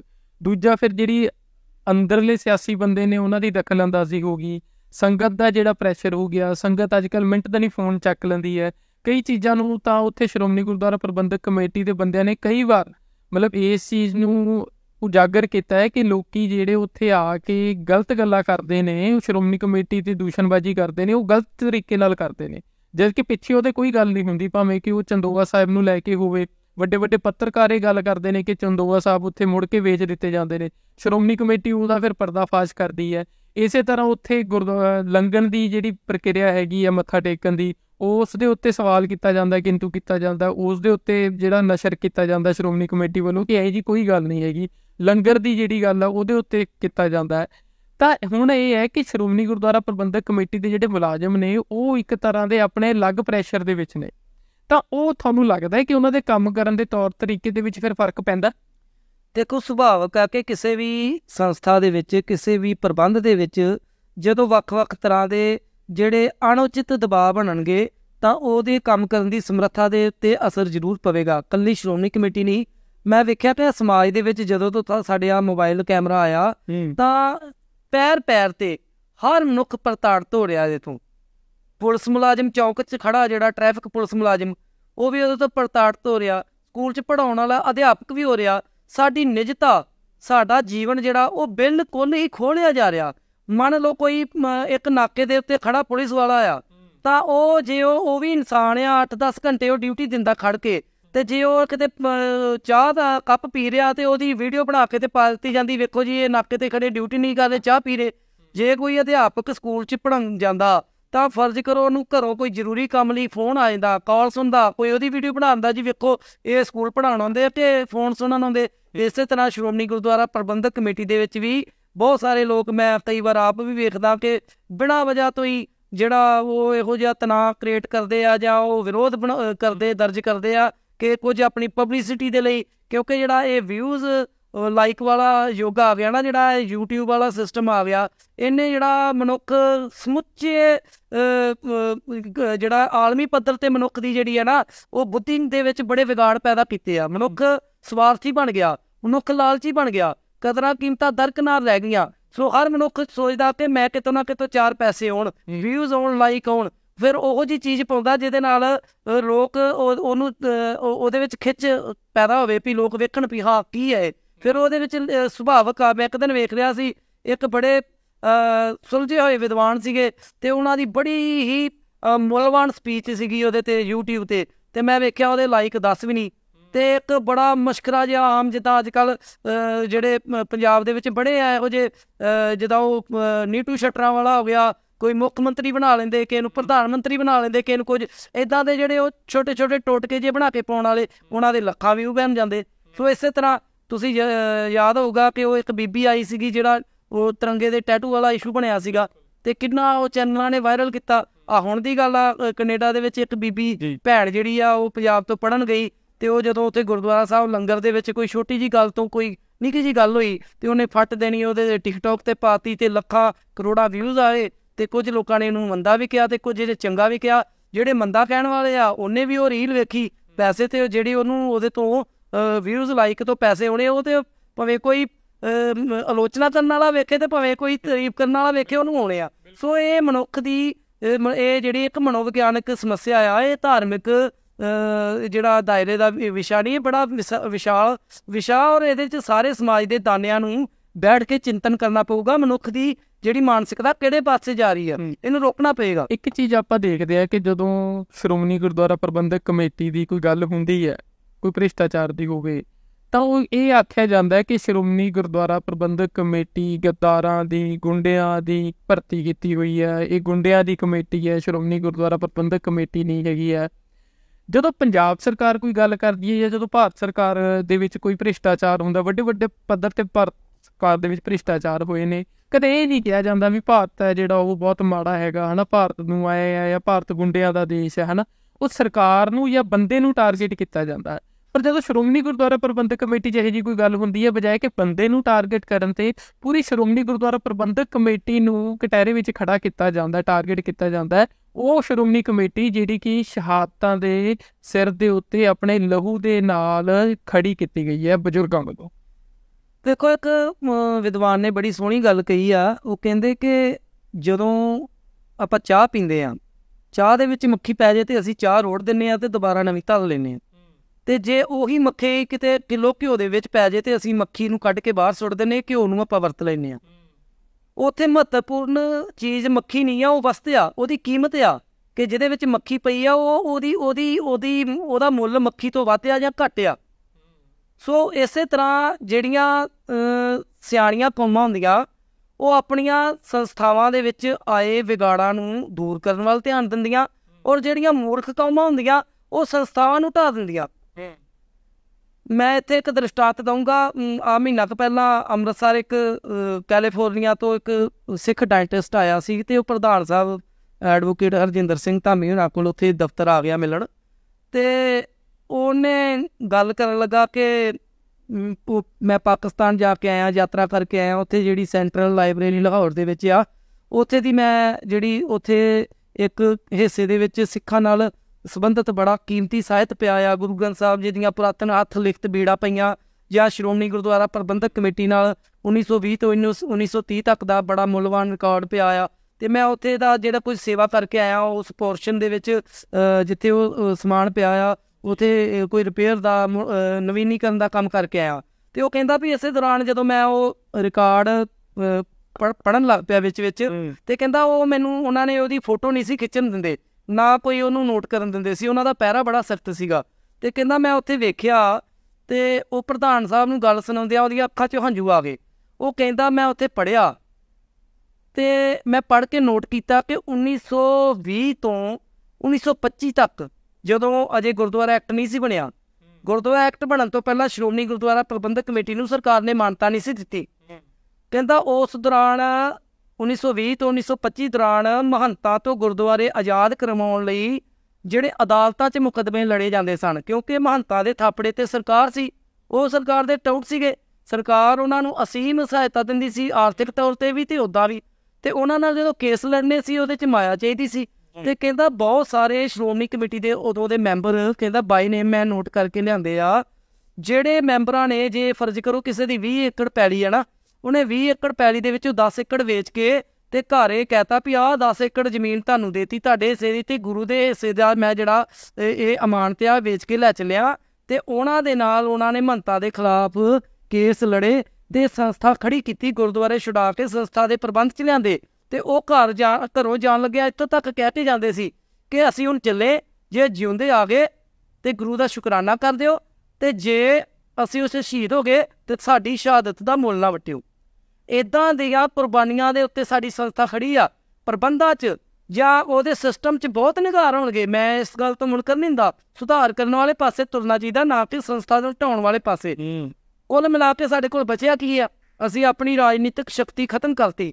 ਸਾਡੇ ਕੋਲ ਸ਼੍ਰੋਮਣੀ ਗੁਰਦੁਆਰਾ ਪ੍ਰਬੰਧਕ ਕਮੇਟੀ ਮਸਾਂ ਬਚੀ ਹੈ। ਬਾਕੀ ਜਿਹੜੀਆਂ ਸਭਾ ਸੁਸਾਇਟੀਆਂ, ਦਲ ਸੰਪਰਦਾਵਾਂ, ਜਥੇਬੰਦੀਆਂ, ਉਹਨਾਂ ਦੇ ਵਿੱਚ ਪਹਿਲਾਂ ਹੀ ਇਸ ਤਰੀਕੇ ਦੇ ਨਾਲ ਉਹਨਾਂ ਦਾ ਰਾਸੀਕਰਨ ਕਰ ਦਿੱਤਾ ਗਿਆ, ਧੜੇ ਪੈਦਾ ਕਰ ਦਿੱਤੇ ਗਏ, ਉਹਨਾਂ ਦੀ ਸ਼ਕਤੀ ਨੂੰ ਖੇਰੂ ਕਰ ਦਿੱਤਾ ਗਿਆ। ਸ਼੍ਰੋਮਣੀ ਗੁਰਦੁਆਰਾ ਪ੍ਰਬੰਧਕ ਕਮੇਟੀ ਜਿਹੜੀ ਆ, ਇਹਦੇ ਖਿਲਾਫ ਜਿਹੜੀ ਸਿਧਾਂਤਕ ਮੁਹਿੰਮਕਾਰੀ ਆ, ਸਿੱਖਾਂ ਨੂੰ ਉਹਦੇ ਤੋਂ ਸੁਚੇਤ ਹੋਣ ਦੀ ਲੋੜ ਆ। ਤੇ ਸਰਕਾਰ ਆਪੇ ਹਟ ਜਾਣਗੀਆਂ ਜਦੋਂ ਸਿੱਖੀ ਸੁਚੇਤ ਹੋ ਗਏ। ਜਦੋਂ ਸਿੱਖੀ ਹੋ ਕੇ ਆਪਣੀ ਸੰਸਥਾ ਨੂੰ ਬਦਨਾਮ ਕਰਨ ਵਾਲੇ ਪਾਸੇ ਤੁਰ ਪੈਂਦੇ ਆ, ਹਾਂ ਠੀਕ ਆ, ਉਹਦੇ ਪ੍ਰਬੰਧ 'ਚ ਸ਼ਾਮਲ ਹੋਵੋ ਜੇ ਤੁਹਾਨੂੰ ਲੱਗਦਾ। ਦੇਖੋ ਗੁਰਦੁਆਰਾ ਐਕਟ 1925 ਆ, ਉਹਦੇ 'ਚ ਹਰ ਚੀਜ਼ ਦਾ ਤੋੜ ਆ, ਉਹਦੇ 'ਚ ਹਰ 5 ਸਾਲ ਬਾਅਦ ਇਲੈਕਸ਼ਨ ਹੁੰਦੀ ਆ। ਜੇ ਤੁਹਾਨੂੰ ਲੱਗਦਾ ਕਿ ਕੋਈ ਸਮੇਂ ਦੇ ਪ੍ਰਬੰਧਕ ਜਾਂ ਉੱਥੇ ਕਾਇਮ ਲੀਡਰਸ਼ਿਪ ਜਿਹੜੀ ਆ ਉਹ ਸਹੀ ਸਿੱਖ ਹਿੱਤਾਂ ਦੀ ਪੂਰਤੀ ਨਹੀਂ ਕਰ ਰਹੀ, ਤੇ ਤੁਸੀਂ ਬਦਲਵੀਂ ਲੀਡਰਸ਼ਿਪ ਲਿਆਉਣ ਲਈ ਆਪਣਾ ਏਜੰਡਾ ਰੱਖੋ ਪੰਥ ਅੱਗੇ, ਤੇ ਇਲੈਕਸ਼ਨ ਲੜੋ ਤੇ ਉਹਦੇ 'ਚ ਸੱਤਾ 'ਚ ਆ ਕੇ ਤੇ ਆਪਣਾ ਸੁਧਾਰ ਕਰੋ। ਅੱਜ ਜੇ ਤੁਸੀਂ ਆਪਣੀਆਂ ਸੰਸਥਾਵਾਂ ਦੇ ਪਦਵੀਆਂ ਦੇ ਉੱਤੇ ਅਟੈਕ ਕਰੋਗੇ, ਤੇ ਕੱਲ ਨੂੰ ਜਦੋਂ ਤੁਸੀਂ ਆਓਗੇ ਕਿ ਤੁਹਾਡੇ ਤੇ ਨਹੀਂ ਅਟੈਕ ਹੋਣਗੇ। ਇਹੋ ਜਿਹੇ ਅਖਲਾਕੀ ਤੌਰ ਤੇ ਅਨੈਤਿਕ ਪੱਧਰ ਦੇ ਅਟੈਕ ਹੁੰਦੇ ਆ। ਉਹਨਾਂ ਦੇ ਪੁਤਲੇ ਦੇਖੋ, ਅਕਾਲ ਤਖਤ ਸਾਹਿਬ ਦੇ ਜਥੇਦਾਰ ਸੁਪਰੀਮ ਨੇ, ਤੇ ਇਹਨਾਂ ਨੇ ਅਕਾਲ ਤਖਤ ਸਾਹਿਬ ਦੇ ਜਥੇਦਾਰਾਂ ਦੇ ਪੁਤਲੇ ਤੱਕ ਫੂਕ ਦਿੱਤੇ। ਹਰੂਰ ਸਿੰਘ ਵੀ ਤੇ ਜਥੇਦਾਰ ਸੀ, ਜਿਹਨੇ ਜਨਰਲ ਡਾਇਰ ਨੂੰ ਮਾਫ ਕੀਤਾ ਸੀ, ਤਾਂ ਉਹਨੂੰ ਕੌਮ ਨੇ ਅਪਰਮਾਨ ਕਰਤਾ, ਰੱਦ ਕਰ ਦਿੱਤਾ। ਪਰ ਅਕਾਲ ਤਖਤ ਦੇ ਜਥੇਦਾਰ ਦਾ ਪੁਤਲਾ ਤੇ ਨਾ ਫੂਕਿਆ। ਮਨੁੱਖ ਮਾੜਾ ਹੋ ਸਕਦਾ, ਪਰ ਜਿਹੜਾ ਉਹਦੀ ਅਹੁਦੇ ਦੀ ਗਰਿਮਾ ਆ, ਉਸ ਪ੍ਰਤਿਸ਼ਠਾ ਜਾਂ ਉਹਦਾ ਸਤਿਕਾਰ ਆ, ਉਹਨੂੰ ਸਾਹਮਣੇ ਰੱਖਣਾ ਚਾਹੀਦਾ। ਅਹੁਦੇ ਤੇ ਜੇ ਕੋਈ ਵਿਅਕਤੀ ਬੈਠਾ, ਉਹ ਵਿਅਕਤੀ ਨਹੀਂ ਆ, ਉਹ ਇੱਕ ਪਦਵੀ ਆ, ਉਹ ਵਿਅਕਤੀ ਆਪਣੇ ਘਰ ਆ। ਇਸ ਕਰਕੇ ਜੇ ਸੰਸਥਾ ਦੇ ਵਿੱਚ ਕੋਈ ਕਮੀਆਂ ਪੇਸ਼ੀਆਂ ਹੈਗੀਆਂ ਤਾਂ ਉਹਦੇ ਵਿੱਚ ਸ਼ਾਮਲ ਹੋਵੋ, ਉਹਨੂੰ ਸੁਝਾਅ ਦੇਵੋ ਪ੍ਰਬੰਧਕਾਂ ਨੂੰ। ਇਹ ਸਵਾਲ ਤੁਹਾਡੇ ਕੋਲ ਠੀਕ ਲਾਇਆ ਕਿ ਸਰਦਾਰ ਹਰਜਿੰਦਰ ਸਿੰਘ ਜੀ ਧਾਮੀ ਇਸ ਸਮੇਂ ਸ਼੍ਰੋਮਣੀ ਗੁਰਦੁਆਰਾ ਪ੍ਰਬੰਧਕ ਕਮੇਟੀ ਦੇ ਪ੍ਰਧਾਨ ਦੇ ਅਹੁਦੇ ਵਜੋਂ ਉੱਥੇ ਆਪਣੀਆਂ ਸੇਵਾਵਾਂ ਨਿਭਾ ਰਹੇ ਨੇ। ਉਹਨਾਂ ਦਾ ਵਿਸ਼ਲੇਸ਼ਣ ਪ੍ਰਧਾਨ ਦੇ ਤੌਰ ਤੇ ਕਮੇਟੀ ਦੇ ਕਿਵੇਂ ਕੀਤਾ ਜਾ ਸਕਦਾ? ਦੇਖੋ, ਇਹਦੇ ਵਿੱਚ ਕੋਈ ਖੁਸ਼ਾਮਦ ਵਾਲੀ ਗੱਲ ਨਹੀਂ ਆ। ਪ੍ਰਧਾਨ ਐਡਵੋਕੇਟ ਹਰਜਿੰਦਰ ਸਿੰਘ ਧਾਮੀ ਇਹ ਬੜੇ ਇਮਾਨਦਾਰ, ਸਾਫ ਸੁਥਰੇ ਅਕਸ ਵਾਲੇ ਗੁਰਸਿੱਖ ਆ, ਔਰ ਤਿਆਗੀ ਵੀ ਨੇ, ਕੋਈ ਸ਼ੱਕ। ਤੁਸੀਂ ਉਹਨਾਂ ਦੇ ਘਰ ਚਲ ਜਾਓ, ਕੋਈ ਉਹਨਾਂ ਦੇ ਗੇਟ ਅੱਗੇ ਪਹਿਰਾ ਨਹੀਂ ਹੋਏਗਾ, ਕੋਈ ਸਿਕਿਉਰਿਟੀ ਦੀ ਗਾਰਡ ਨਹੀਂ ਹੋਏਗੀ, ਇਕੱਲੇ ਹੀ ਬੈਠੇ ਹੋਣਗੇ, ਆਪੇ ਤੁਹਾਨੂੰ ਅੰਦਰੋਂ ਚਾਹ ਦਾ ਕੱਪ ਲਿਆ ਕੇ ਤੇ ਉਹ ਸਰਵ ਕਰਨਗੇ। ਤੇ ਇੰਨੀ ਨਿਮਰਤਾ 'ਚ ਰਹਿੰਦੇ ਆ, ਵਧੀਆ ਪ੍ਰਬੰਧ ਕਰ ਰਹੇ ਆ।